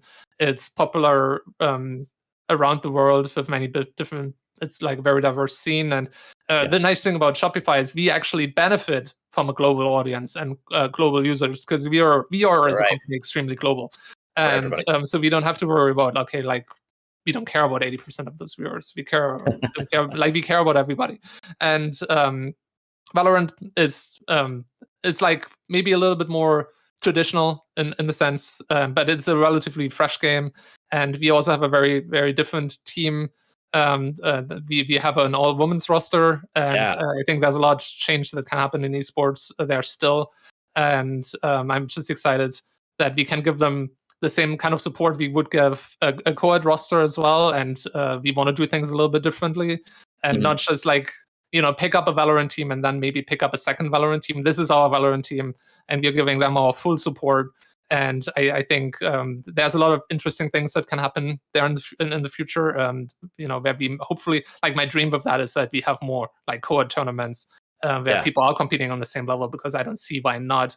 And it's really cool that we can be part of that. And hopefully, like, I can give some of my experience to these relatively young players and help them get to that level. Because your Valorant team just took, was it a map or a series off of like Team Liquid in the most recent tournament? No, like, so our Valorant team took the first map of Cloud9 White. Cloud9, that's what it was. That the first female team that did that. That's fucking sick, dude. Yeah, so and they're like really cool people, and there's like, for me, it's really cool working with players that just started relatively recently, because it reminds me of when I started out, and like I love seeing that spark. Live vicariously through these damn kids taking up all the pro spots. Yeah, I'm trying to catch up with like the memes that, like, I feel like such a boomer, but like, what is this TikTok? You beat me to it, Heyoka. I love it. Heyoka, I'll sort of pass to you the same question we started with TLO before we went way down this rabbit hole. But Heyoka, I don't think as many people. I mean, TLO obviously a bit more of a famous face than you or I. But can you tell people a little bit about like where you started, where you come from to get to where you are now, and then how your early experiences have sort of color what you do in your current position? Yeah, I mean, TLO was kind of reminding me, the reason I got into this whole thing was because I just sort of, I fell in love with the way that Team Liquid was writing about StarCraft. And this was like 2007, 2008. And I just thought it was like a really unique community and a really interesting way of connecting with the game. And I also kind of, through that, learned that I really loved the game itself. So I played a lot too. And that's kind of what I did in college. And I used to give people this speech about how, there's really no reason to be in esports unless you have a lot of intrinsic motivation. Like, if you just get a lot of enjoyment out of what you do, because if you're doing it for money or fame, I mean, it's really just not that much there. It's like, if you're doing it for money, you're in the wrong field, honestly. But and that's just kind of, I just kind of followed that as long as I could. I just, I did a lot of writing. I did a lot of stuff with Team Liquid. At some point, Hotbit and Nazgul offered me a job, so I just kind of thought, like, yeah, I'll try this, see what happens. And that's just kind of like, how it's been for me is I found this community of people that I wanted to be with, and then I found a way to make it happen, and I got a little bit lucky, and that's just kind of how I found myself in this. And I remember the first tournament I went to was actually an IEM in New York in 2010, and I remember like just having the best weekend of my life and thinking, I want to actually just do this. I just want to do this all the time. And it just so happened that, right place, right time, I got to do that. And then I had sort of a funny experience where as the years went on, I got a little bit more in wanting to just do a bigger career. I spent a long time like tweeting a lot and trying to do that thing. And, I just wanted to do bigger and bigger things. And so I ended up at DreamHack. And, my original goal at DreamHack was just to do bigger and bigger events. And I started by doing some relatively small stuff. And eventually I did. I took over Dota. I ran Dota majors. I mean, those are kind of the biggest thing you can do, or one of the biggest things you can do. I hit say like what the pinnacle of that particular scene is. And I had kind of two funny experiences with that, where one was I realized that running a big event is really not any different than running a small event. It's just say like, it's not deeper, but it's like a wider pool. There's just more stuff to do. Yeah. And I used to always have this experience running WCS in like 2017, where it's like, oh, I wish I had more budget. I could do X, Y, Z. It'd be so much more fun to run a big event. And then I ran some really big events, and I was like, actually, this is like not actually that much more fun. It's kind of like the same. Yeah. And I was kind of like, I actually miss StarCraft, where like the stuff you do, people really care about. And then I kind of realized, for me, my head is sort of like half into the business development stuff because I think it's interesting. I just think like the inner structures of stuff is fun and interesting, and there's a lot of creative problem solving you do that isn't obvious. But the bigger part for me is I just like being involved with the community, and that's kind of like why I'm here. Is I just like the community, and focusing more time on StarCraft since we did ESL Pro Tour has been super good because I've been able to do almost nothing but that. Just like actually work with the community, and hopefully we can actually go to events and see people in person again sometime soon. But, that's kind of like my end goal is I just want to like hang out with people and, share games with people that love StarCraft. And, for me, that's kind of like the driving point of my life. When I was a teenager, for example, I was just telling someone that I used to play a lot of Magic, but the thing for me is I'm only like half into Magic. I think it's a cool game, but it's, like I like it, but I don't love it. But I went and played it like twice a week because I liked going and hanging out with people that were playing Magic, right? For me, it was the same as like going to the pub, except it was just some, nerdy dudes playing games because that's just who I identified with. That's who I felt at home around. Fewer drunk fights at Magic competitions. Slightly. You'd be surprised. I have seen some weird stuff. Stuff happens at those tournaments. People get stressed and stuff. But I mean, that's kind of like what my thing is, and that's especially why I like DreamHack festivals and arena shows and stuff, because it really is like people just kind of get together and they hang out, and you kind of gossip with people, and funny stuff happens, and you trade insights or whatever. And it's just it's like a very magical thing, and that's kind of like what things are for me, and that's kind of like one of the things I'm really glad that I get to do here, because that's kind of like that is the main thing DreamHack does, is they create a place where a lot of people come together and hang out. And that's a super cool thing, right? That's a very magical thing you can't get in a lot of areas. And for me, as a kid, I always had a really hard time connecting with people, and then I found that if I talk about games, it's actually super easy. So that's that's what I do. That's a really cool place to come from. I always say that like humans being like sharing experience with other humans is the most human thing you can do. It's the core of humanity is a shared experience that we work together to create. I'm always reminded of this, sort of in the same vein. I'm always reminded, like when I do a big StarCraft event, it always reminds me of when I used to play in orchestras and bands. And I'm like, how freaking cool is it that 100 humans have come together at the exact same time to do this very specific set of actions together that creates an amazing amount of joy that's multiplied so much more than just the 100 people that are here. It's like incredible. I mean, that's kind of life, right? Like you're just looking to find your people. That's like kind of what a lot of life is. You just want to find your people, and you want to be around those people. And that's what like video game competitions are for me. It's what StarCraft is for me. God, humanity's cool. Heyoka, TLO, guys, it's been an absolute joy to have you on. I wish I could sit and talk StarCraft business and events business with you guys for a lot longer. But we got some Patreon questions we got to answer. We got a whole other segment to go through, and I don't want to take up too much of your guys' time. So if it's all right with both of you guys, we'll go ahead and shift into the priority Patreon questions. A reminder to everybody in chat, everybody listening back home, you can support the Pylon Show. Artosis and his crew usually here every week. Of course, we got our producer Cobra, Venom, and Alessandra helping us out as always. But you can support this effort, this weekly show that is the absolute tip top of StarCraft, both StarCraft 2 and StarCraft Brood War, supporting through the Patreon page. Patreon supporters of a specific tier and higher, I think it's $5 or more every month, are given the opportunity to ask a question directly to usually Artosis and the guests, this week myself and the guests. to ask a few questions about about whatever's on your mind right now. Those questions, I believe, are still open. Cobra Venom. When do those questions close for people if they want to submit a question for either TLO, Heyoka, or myself to answer? We'll close them in about 5 or 6 minutes from now. All right, timer started. Let's get into it. I know we've got a bunch of backlogged questions from previous weeks. Sometimes the questions are a little more Artosis oriented. We're going to skip some of those questions, and I'm just going to go ahead and probably swap to the best ones we can. I think we'll leave the backlog questions for next time, if that's all right. And we'll start here with Hydro 033 asks, is it fair to tap into the powers of the dark side to win games in tournaments? Example given, should Lambo be banned from future ESL events? Praise be our Sith Lord. TLO, as a player, how often have you prayed to the Dark Lord Cthulhu to give you the power and strength to win an event? No comments. That's fair. I understand. Heyoka, from a rules perspective, is this like an Airbud thing where it's not in the rules, so players can call on Cthulhu just because it's not in ESL's rulebook? Do you have plans to adjust this after reading this question?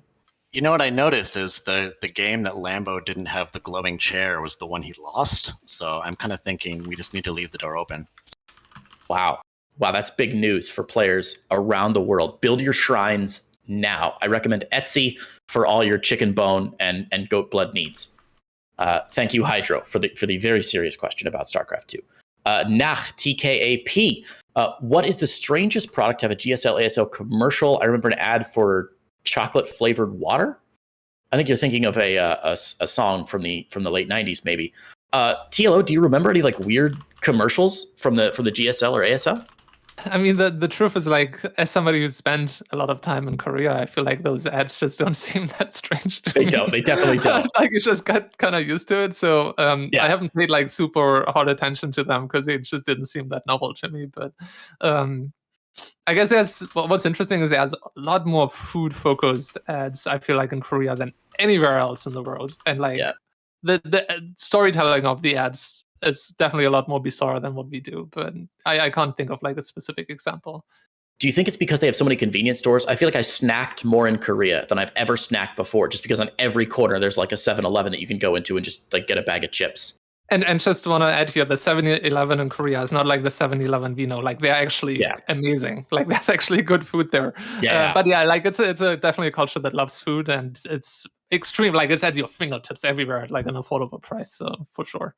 Heyoka, do you have any weird DreamHack ESL sponsor stories you can share with us? No, but the thing I was thinking about is do you remember Azubu had a StarCraft team briefly? Oh, yeah. I remember there was an Azubu team, and we were at an IPL event, and Hotbit did an interview with Violet, who at the time was on Azubu. And towards the end of it, he was like, "Oh, so do you want to give your sponsor a shout out? You know, why don't you say some nice things about Azubu?" And I remember Violet stared at the ground, and he was like, "I literally don't know what it is Azubu does, so I can't talk about them." I always think about that. We had to stop the interview and like redo it. Oh man, the media training team was like, shit, we dropped the ball on this one. That's great. Weird sponsors. Noted. Thank you, Nak TKAP. Polly asks us, this is a good one. You're invited to a Halloween party. What will your costume be? Pro gamer, StarCraft character, or unit, or caster? TLO, what's your Halloween party for this year? Do you have your costume sorted out? I mean, it would be strange going as a player, I feel. TLO just shows up as himself. I guess I'll just put on my liquid jersey, and it's like, now I'm going to Halloween. No, I don't know, probably unit, I guess. What would be a good unit? There is a picture that I posted a long time ago of me wearing like a foam kind of like hat that is like the head of a circling, like kind of like like a cobalt circling. Oh, yeah, like I've already done that. Yeah. So I've already done that. So I already did circling, so I guess Baneling has to be next. Oh, Baneling, solid. That could be a sick, like one of those transforming costumes where you start as the egg and then you get up and you become the actual Baneling. Dude, that'd be excellent. Somewhere a cosplay enthusiast is like furiously scribbling some notes. I love it. Heyoka? Rolling out of the bathroom and you're a Baneling. For Halloween, I'm like the laziest Halloween person, and so typically I do whatever I can do that requires the least amount of effort. And I think I actually did wear like a Team Liquid jersey one year. Like, I'm just a pro gamer. So that's the kind of thing I would do. So, either a pro gamer or, I mean, maybe I could grow a beard and be tasteless, or I don't know, something like that. You have to smoke 10 packs of cigarettes to get that tasteless voice quality first, though. Yeah, I need to. I don't know. I don't quite have it yet. You know, he has a kind of charisma that I can't match. So I need to find out what that is. I feel like we all need to find out what that is. It's I like it though. I could see you as tasteless. I could definitely see it. Thank you, Polly, for the question. Legon, firstly, I want to thank both of your work on making the TL.net map contest return with a higher prize pool than before. Yes. What do you want from the current contest and ladder maps it provides? Any visions of the future that you want to try and implement and can share? Wow. Heyoka, can you speak at all about the current vision of the contest and ladder maps for TLMC? Yeah, I mean, my kind of basic hope is just to continue having fresh map rotations. I think that's a super important part of StarCraft, and I mean, we all remember was it January when people realized the maps weren't rotating and were a little bit scared.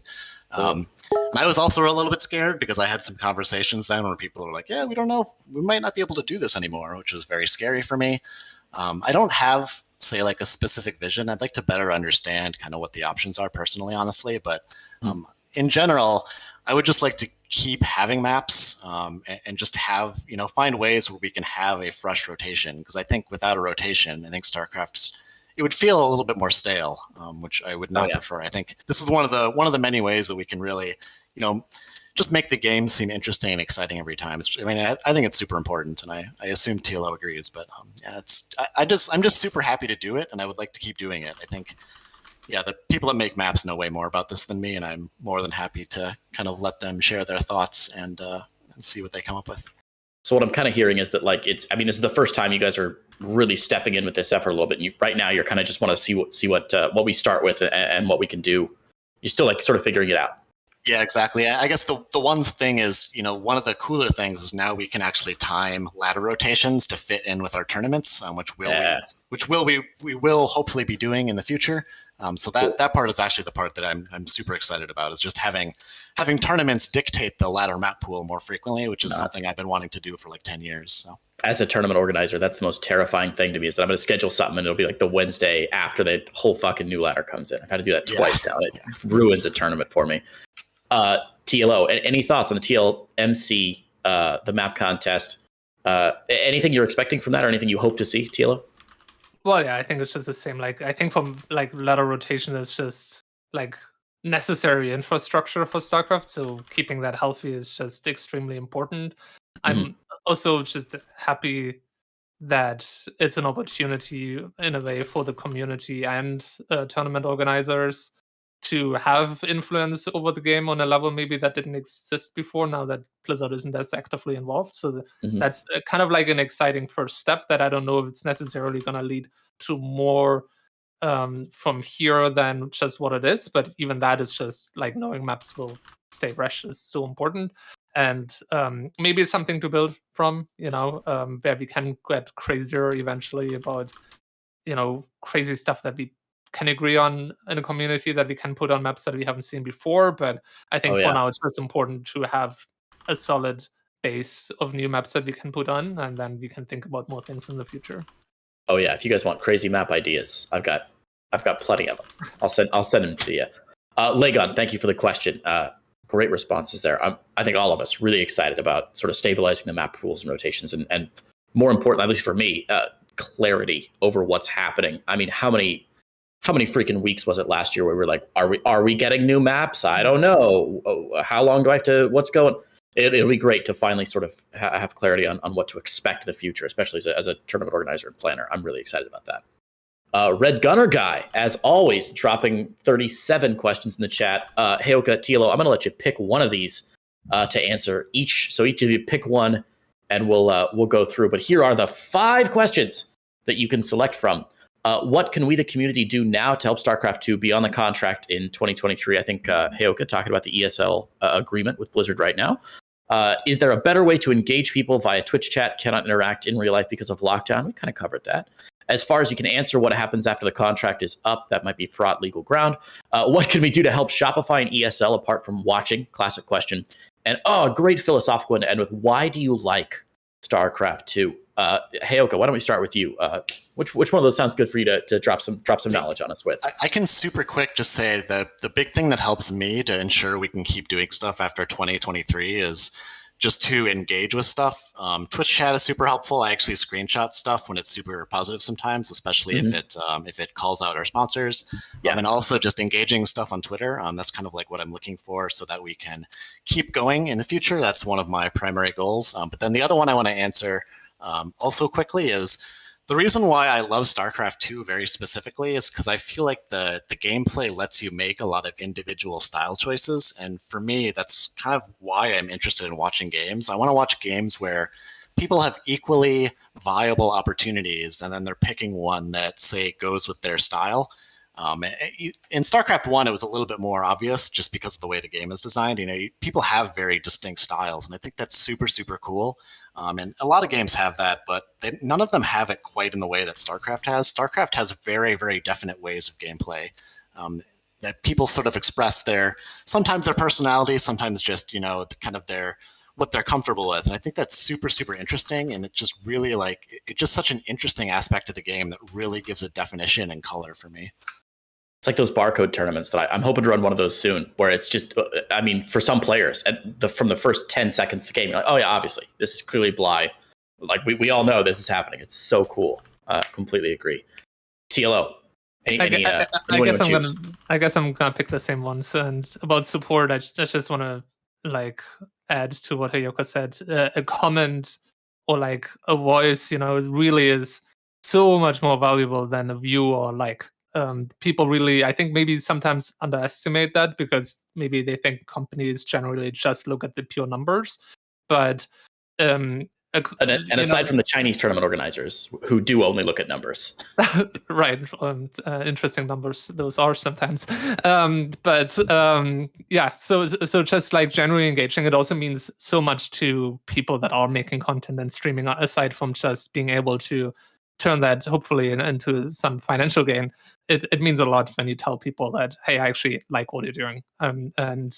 Obviously there's a dopamine hit just from view counts going up and stuff like this, but that human connection does matter, and hearing those encouraging words means a lot to people. And it does also help make cases, for sure. And also, why do I like StarCraft so much? And for me, is there's so few such good games that games as good as StarCraft that are one-on-one. And for me, it's just beautiful to know, I bested this specific person, and I can trace that back. I can trace my win or my loss back completely to what I did, was it what that person did. There's a super direct interaction between players, while in a team game, it's always very ambiguous. Is it because I did well? Is it because my teammates did well? Was it because communication fell apart? Somebody on the other team was toxic and they couldn't focus, and now I won the game. So I really like that. And despite that one-on-one nature, StarCraft is a very social game, and not just amongst the community, but also amongst the pro gamers, where it was actually a really clear competitive disadvantage to be an asshole to people, because people wouldn't practice with you, they wouldn't share replays or give you tips. And having teammates and having close friends that compete together with you is such an advantage, because you can run things by them, you can combine your brains and come up with new things and practice together. So and it's just such a positive community. Again, despite it being a one-on-one game, it's so social. Going to events has always been such a pleasure. I really can't think basically of nobody that I dislike when I go to an event. It's so friendly. People are so good to each other. And I think it's just this rare, really wholesome place that exists in the internet that it is really special. And I will always appreciate. Yeah, I completely agree. I was going to answer the question in almost the same way you did, TLO, which is one of the reasons I love StarCraft is, if you've seen me on the Pylon Show before, I love to talk about Bartle's taxonomy of player types, which says there's basically 4 different reasons people play video games.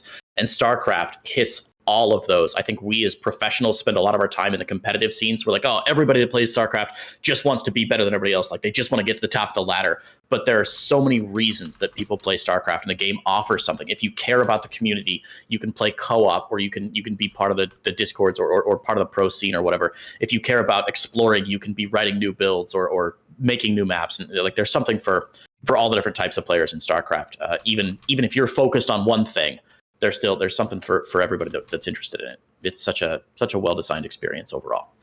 Red Gunner Guy, thank you. Great questions as always. And our final question comes from Alessandro, who helps write the show notes, or does write the show notes.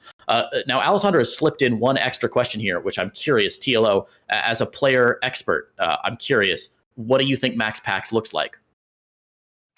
You never know. I don't think you can do like phrenology based on people's play styles. So I'm keeping a very open mind. I really hope that he's like 6'7" and just beefy as shit. Like I really hope in the first one he makes Big Gabe look tiny. That's my hope for MaxPax. I really hope that. The real question from Alessandro is a little more interesting. AlphaStar has spun off so many applications from what it learned from StarCraft's genetic and biological research, self-driving vehicles, etc. Did it have a lasting impact on the game? And does it have applications for StarCraft or future games? TLO, we'll start with you. AlphaStar. Does it know things? What does it know? Let's find out. So I don't think, unfortunately, there's anything that I can think of that really AlphaStar changed the way the game is played. I think it could have with more time, but because the biggest difficulty for the team was that every time there was a new patch or anything like that, AlphaStar just completely broke again, and they needed to retrain it from the ground. Right. And funnily enough, if they would have started working on it a little bit later, that wouldn't have been as much as wouldn't have been as much as an issue. All those bunker build time changes wouldn't have fucked with them. So it was. I wish some people would have had some of the experiences I had, because I played against AlphaStar so much. Right. And what ended up being on ladder was like a few specific agents, but I played against like hundreds of different versions of AlphaStar, and many of them did like really dumb stuff. But once in a while, there was like this really interesting nugget that happened, and I think if we would have had a little bit more time of it to explore, that could have been really interesting changes. And what was really interesting to me, and it was actually kind of beautiful in a way, is that I went from playing a version that had unlimited or almost unlimited APM to one that had more limited APM. And what was really cool to see is that more interesting and diverse strategies emerged after that change was made. Before, basically, the AlphaStar could just brute force victories by and the game was broken because like suddenly a Blink Stalker is like the best unit in the game because I can just blink every single back. But as soon as it was slower, it had to be smarter.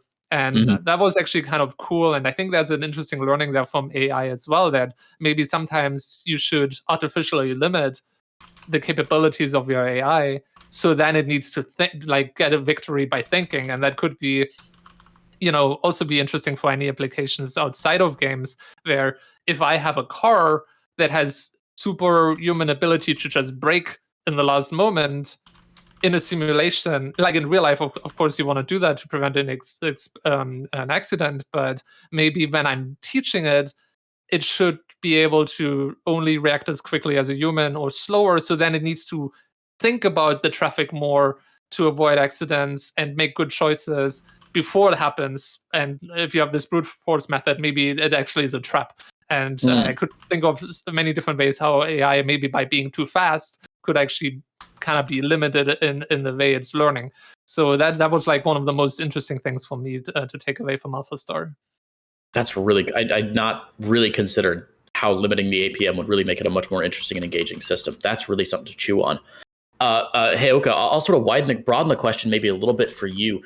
Can you talk about with ESL and sort of all the games that you guys run into? Have there been any big AI developments that change the way your business model runs, or anything you've had to think about with projects like AlphaStar in the works? I mean, I think a lot of that stuff, we've just kind of barely scratched the surface of it. I think Dario's right that had AlphaStar had a little bit more time, it probably would have discovered some interesting things that were not intuitive about StarCraft that we maybe don't necessarily know. I feel the same way about the Dota AI program, where it started doing some really interesting things that I suspect are actually more efficient than how humans are playing, but we didn't quite get it long enough to actually see. Right.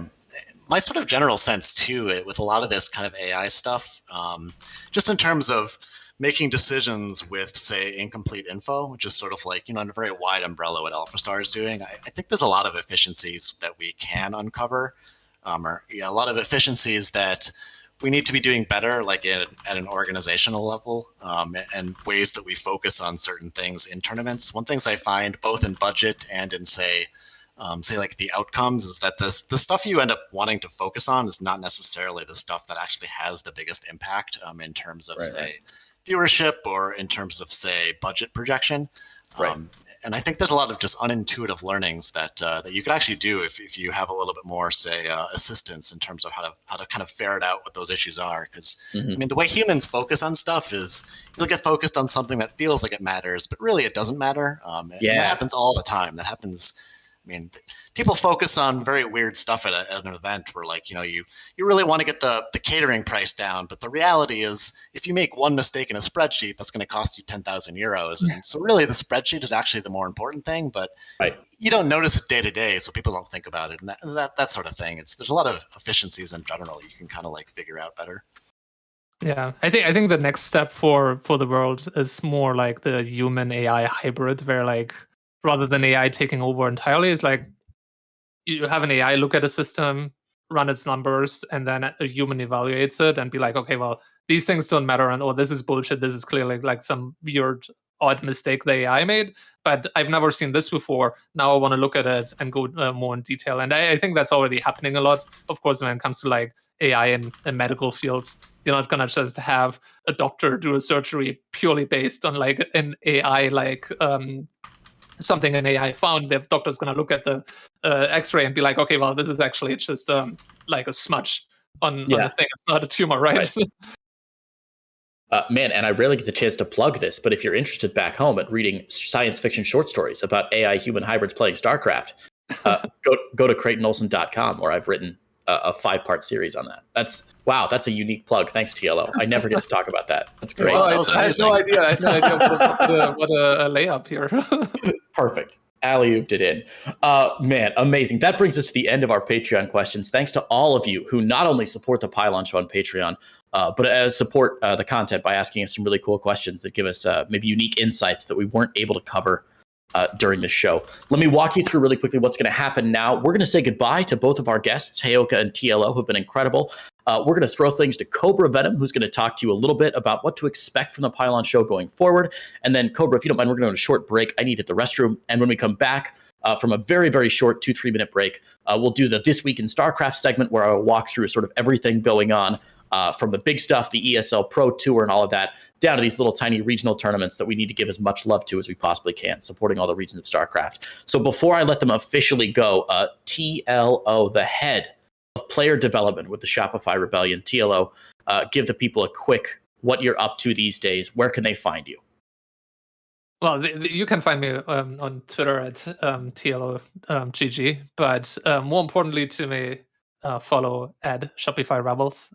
Shopify Rebellion was unfortunately too long, but we are Shopify Rebellion. That's going to be a fight we're going to have to fight for a long time. But on Twitter, we're Shopify Rebels.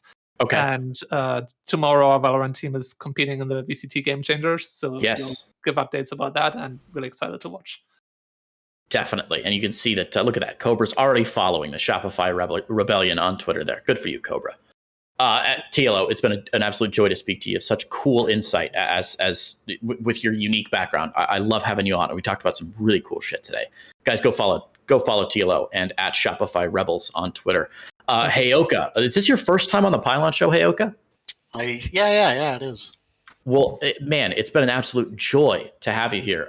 Again, really unique insights. We talked about some really cool stuff that I don't think gets covered as often on the Pylon Show. Sometimes I'm here and we'll get really deep into who we think's going to win Group B of some like big tournament that's happening. But it's really nice to get in and talk about some of the stuff we don't get to cover as much. Heyoka, is there somewhere people can find you? Are there any projects you're working on now that you want to shout out? I think my Twitter's good. Real Heyoka. I don't actually tweet that much anymore, but maybe someday I'll feel like tweeting a lot. You never know. I mean, the next thing for us, StarCraft wise, is that we have the season finals next week. We are actually hoping to have people live in a studio, barring flights being canceled last minute. So that should be super exciting. So that'll be nice to actually see what it's like when people are in a room together again. So pretty hyped about that. Sounds terrifying. Being in a room with people again. I don't think I'm ready, Heyoka. I'm not sure. I hope I they get are. exhausted being around people now, so it's the worst. So hopefully that stops. I totally get it. Matt Weber, the lead project manager at DreamHack. Matt, Dario, it's been delightful to have you both here. Thank you both so much. With that, we're going to close our official discussion for the Pylon Show. I'm going to pass things over to Cobra Venom.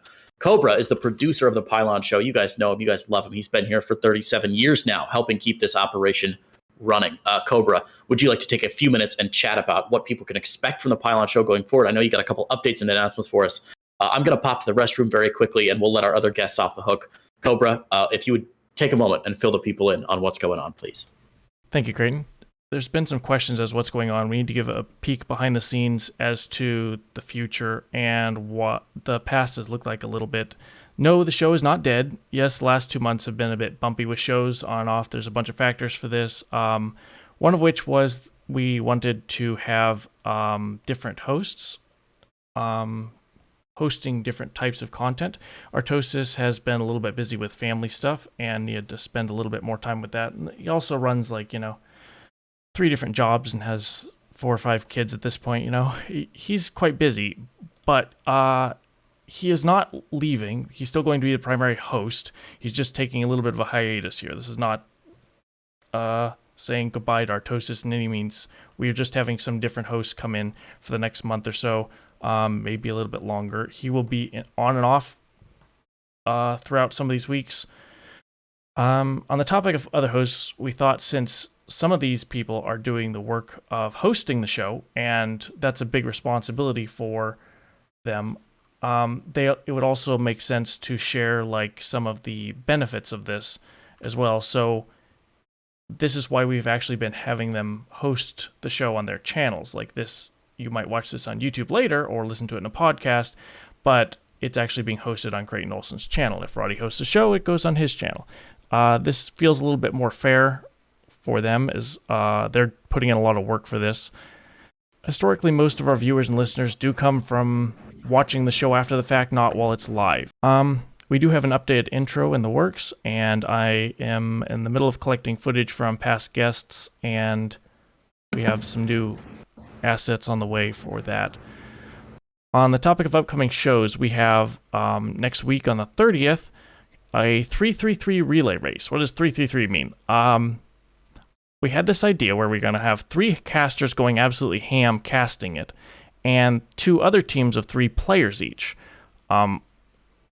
Only 1 player is in control at a time, and every 120 seconds or 2 minutes, the player that's currently in control puts up their hands in the air, and the next player in line takes control of this. This should be a kind of fun event. We're going to try to have 1 player from each different race and have it like a best of 7 or something like that, and see how that goes. On the 7th, we are having Roddy host an EU show.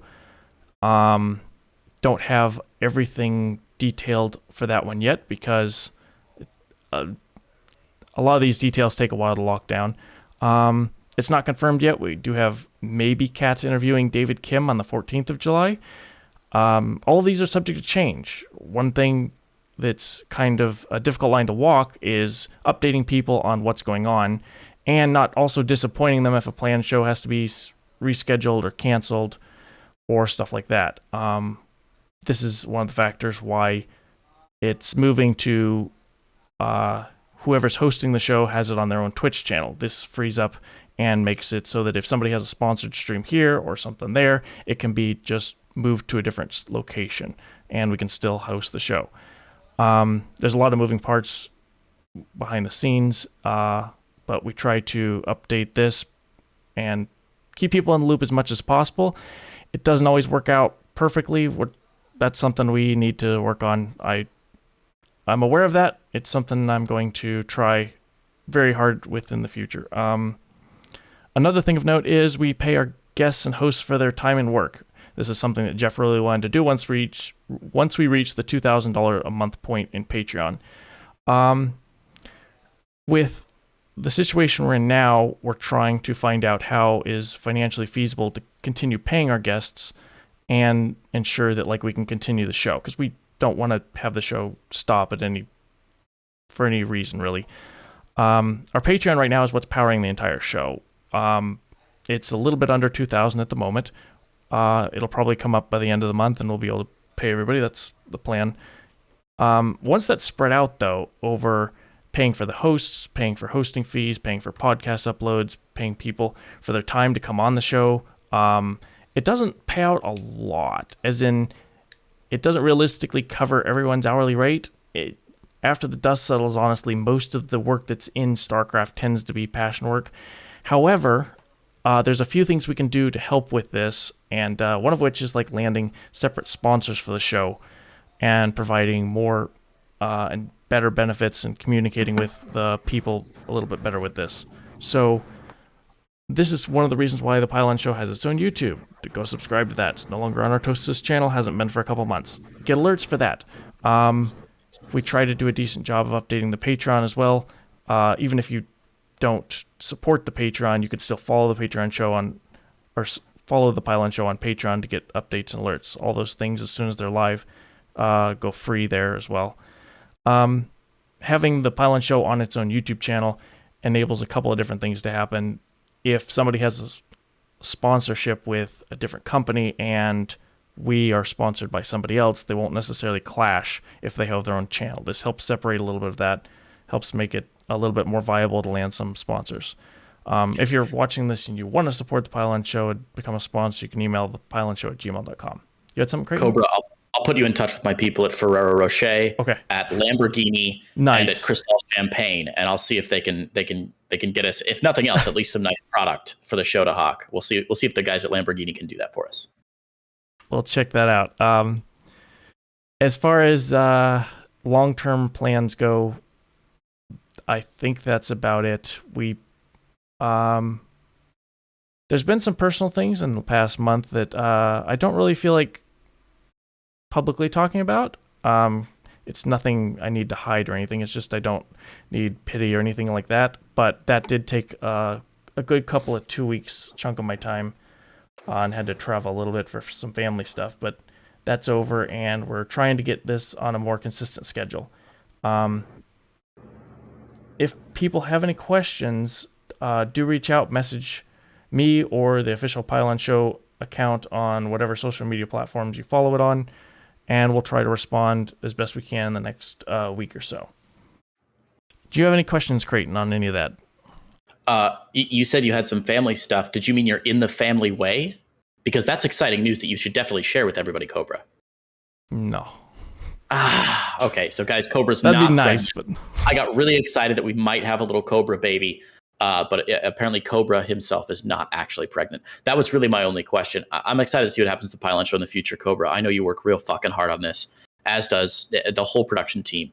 And it's great to see how hard you guys work to make sure this continues going. So at the risk of, jerking ourselves off too hard, you're doing great work here. And I'm excited to see everybody continuing to support the Pylon Show, which I would say is the premier StarCraft 2 talk show in the world. But really, it's the only StarCraft 2 talk show in the world that's like pretty regularly and in English.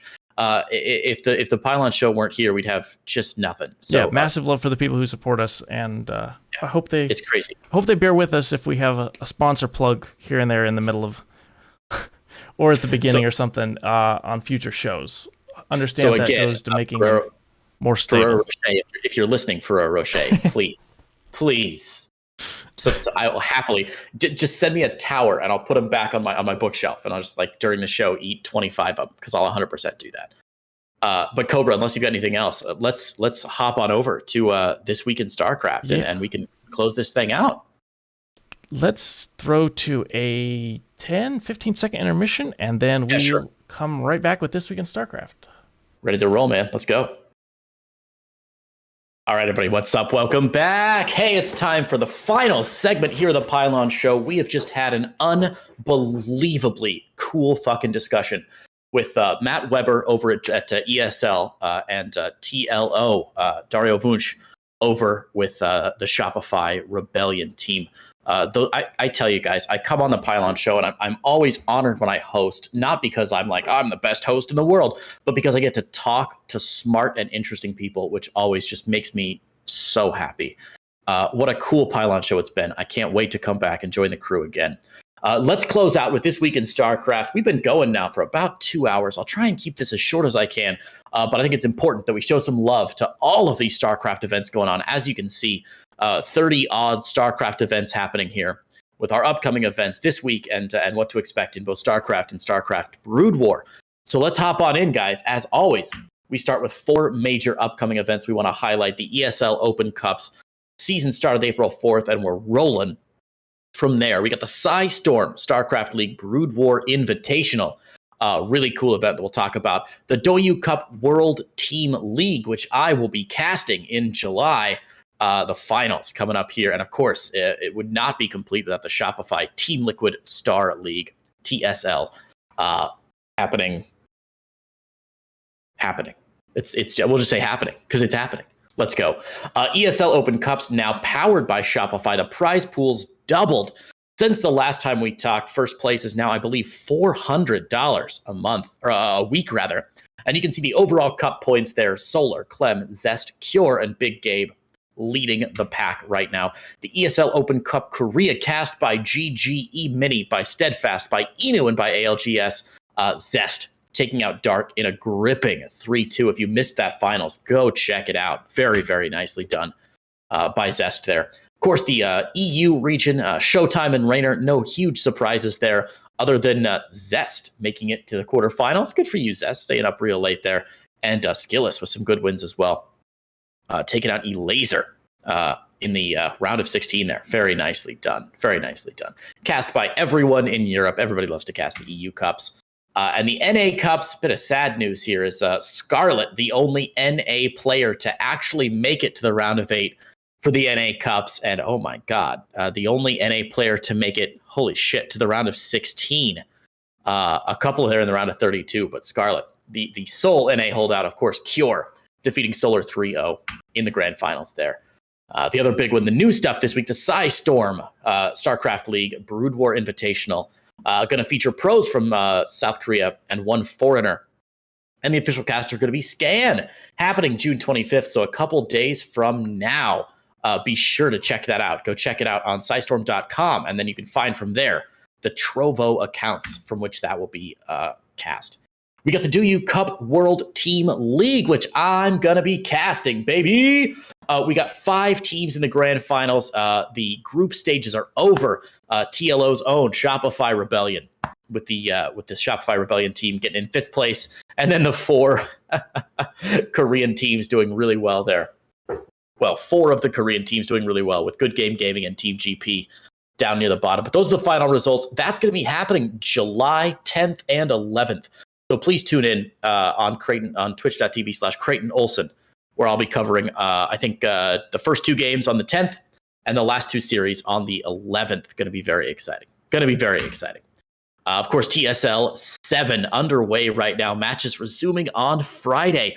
So far, not a lot of huge upsets, but some great games. I mean, you can't really call Clem Cure an upset. You really can't call Raynor Dark an upset, but fantastic games from all those players. Excited to see who makes it out there as the prize pools begin to really increase exponentially. Get to the last 8 players or so. And those are our 4 major events. We'll move on to our biggest events. To the rest of the events that are going on. Of course, the GSL Super Tournament Trap taking out June 4-2. The 21 Global StarCraft Season 2, the GSL Code A, wrapping up now. Group selections were held just this week earlier. And of course, groups begin on July 1st. So a little shocking to see players like Cure, like Armani, Hurricane, Zest, and not surprising, it's 4GG.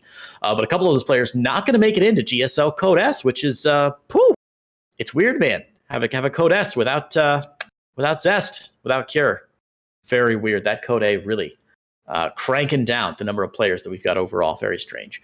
Olimo League, of course, happening here with the May finals. Zest over Creator 4-2. No surprises as Zest and Creator both, Zest and Percival seeded in, Creator making his way past Nice and Percival. Big news on the Olimo League this week, and we'll come back to that here in a minute. Here in a minute, here it is. The Olimo League posted a thing. They were like, look, it's been 7 years. We've been doing weekly Korean things, but now ESL happening. We don't really need to run a weekly Korean event, but Olimo League is going to wrap up its May tournament, taking a break in June, but there's some good news as they are discussing some alternatives. Keep your eyes peeled for more news about Olimo and all the amazing work that Olimo League does. I don't think we'll see the end of Olimo League. I think it's going to be like Gandalf Grey Him, where he's going to fall down the chasm in Khazad Doom, fight with a Balrog for a month, and then come back as a new event, more powerful than it was before. The OSC King of the Hill Weekly. This is actually from 2 weeks ago, where we had a couple of different players winning. Let me tell you guys, last week's OSC King of the Hill was incredible. Soul from Cascade Gaming taking 12 straight wins, winning matches 2 through 13, and Soul will be coming back next week as the current king. If he wins, I think 3 more games in a row, he will immediately tie for 3rd place for the most consecutive OSC King of the Hill wins. That'll be coming back next week with a time TBD on my channel. I believe it'll be on probably a Tuesday, but I'm working with the organizer now.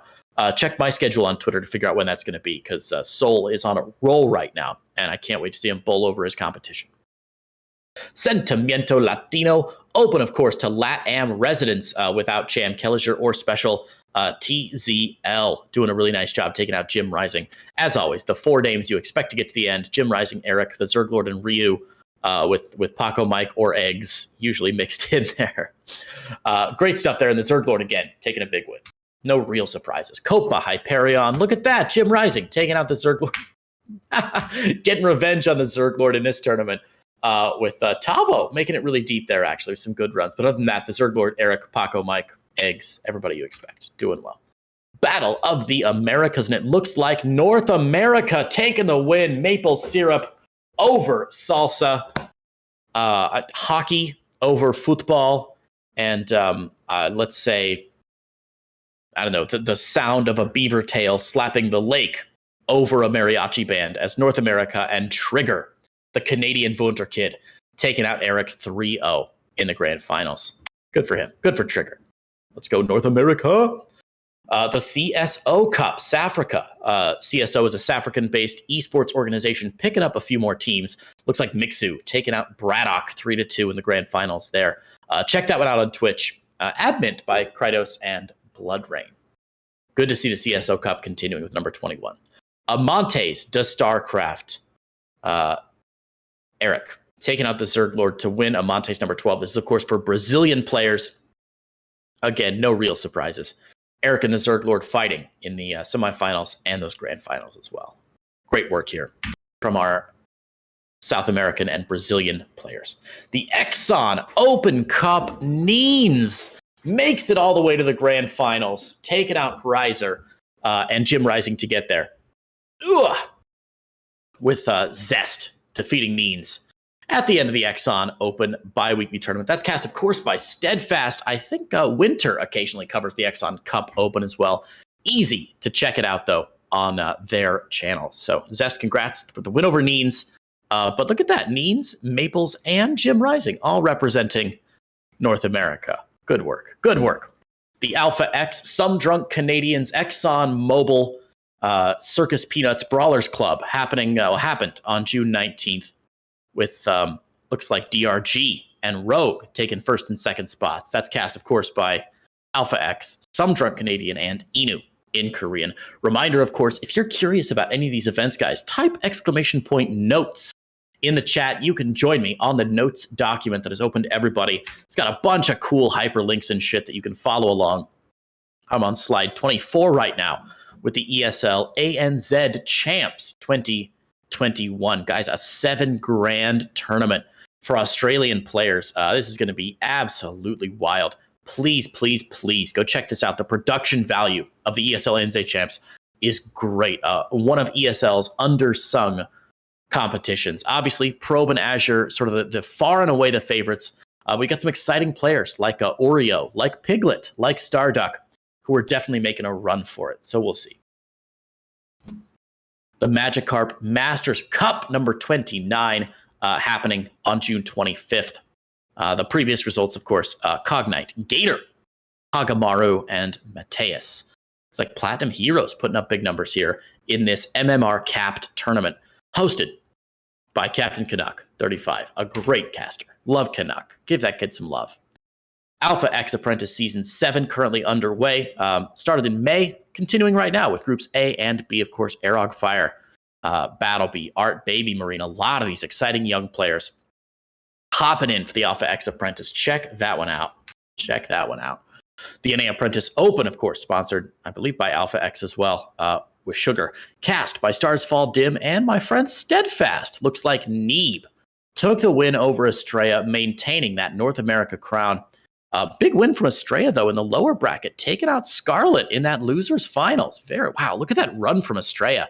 After losing to Scarlet 0-2 in the winners finals, taking out Vindicta, Future, and then Scarlet, clawing his way into the grand finals, where he was dumpstered by Neeb 4-0. But a great series and a great run by some of those players. Very cool.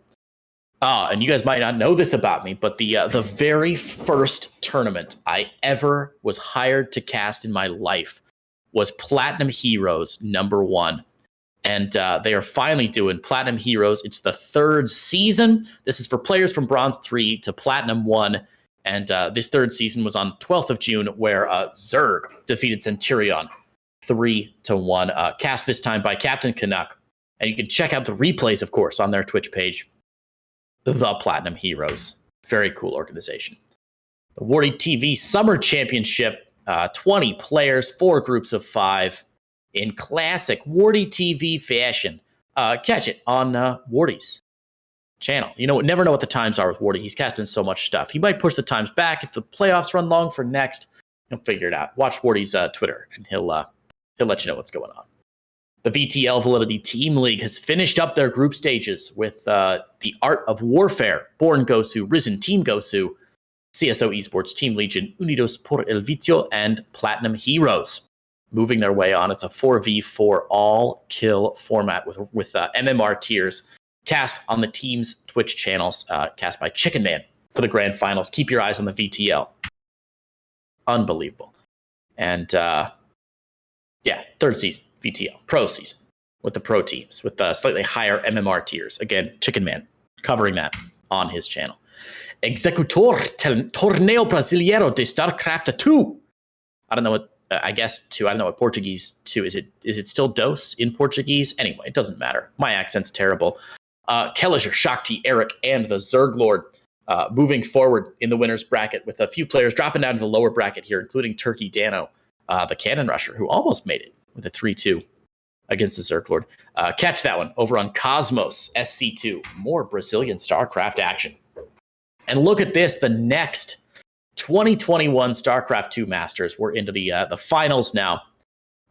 June 24th, the quarterfinals, and $22,000 prize pool.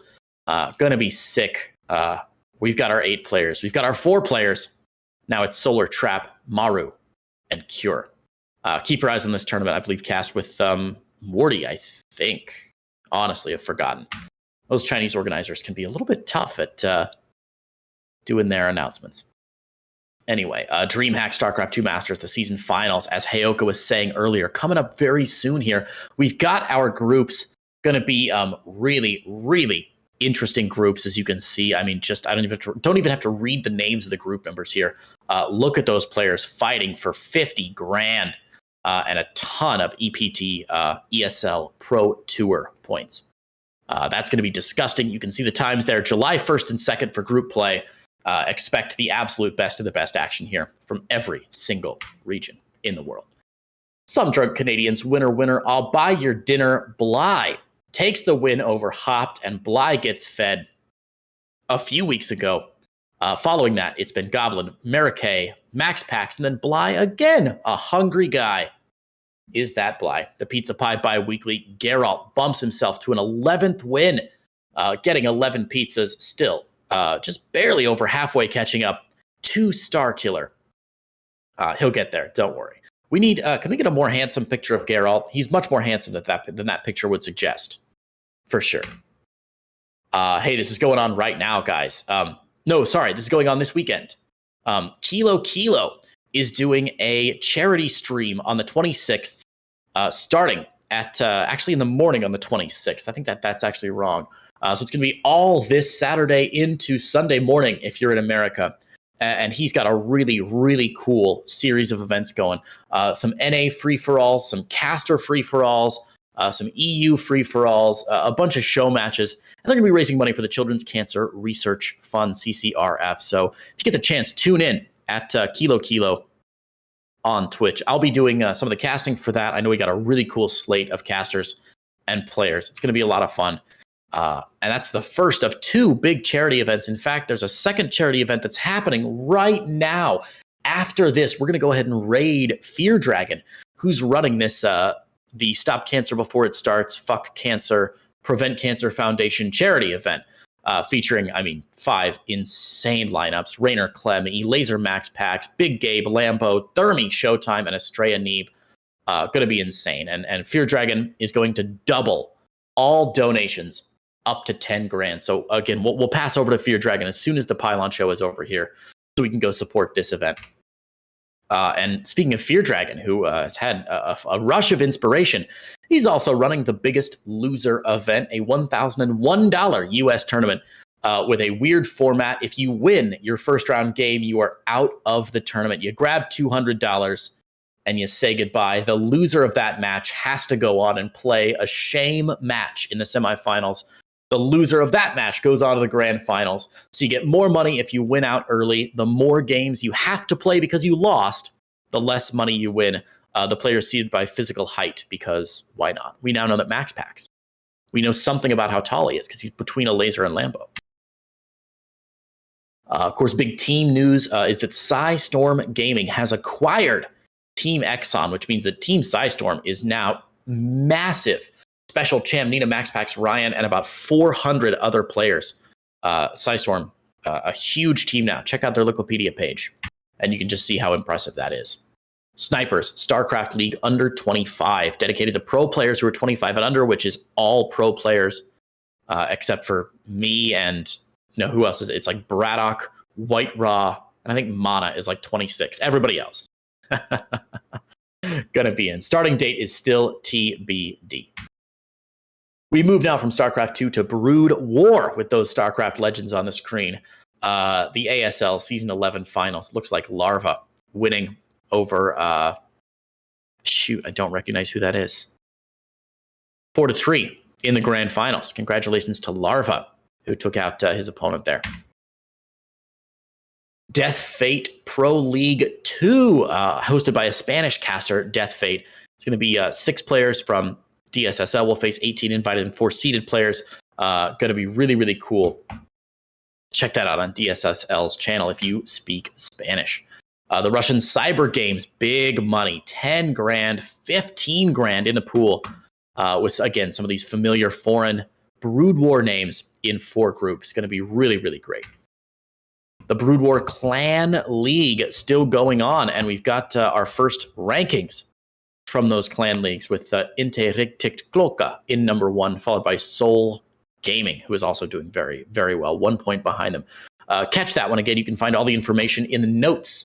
If you type !notes, you can see where that's going to be on Team Liquid on the Liquipedia, and you can join their Discord. The Brood War, weekly in honor of Rick and Morty Season 5 returning with Scan winning over Grime Boss. Scan, the only Korean, aside from Bishop, in the tournament, and both of them making it to the quarterfinals. Scan defeating Grime Boss for that $90 prize pool. KCM Challenge Race Survival. This is really cool. Team Zerd, Team Terran, and Team Protoss all fighting against each other. Look, Team Protoss and Team Zerd doing well. Team Terran. Oof. Ouch. Owie. And the ladies' survival race, it's time for Zerg to be our oof, ouch, owie race. Yikes. Poor Zerg players. Feeling bad for them. The Liga Pro Gaming Bolivia StarCraft Season 1 is a Bolivian tournament that is offline. So you have to be there. Broadcast by Oli Patrick. This is a really cool event, guys. It just gives me huge joy to hear the words offline tournament again, even if it's in Bolivia. It's going to be very cool. So check that one out if you can. Broadcast by Oli Patrick. And of course, it wouldn't be This Week in StarCraft without giving a shout out to the ASL Tastosis English cast.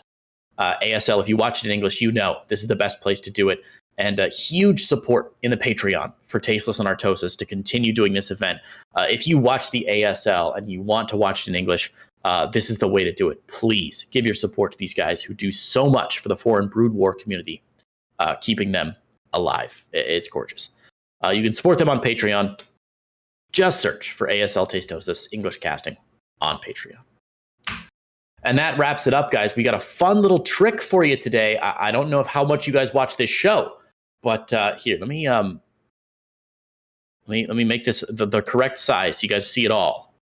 There you go.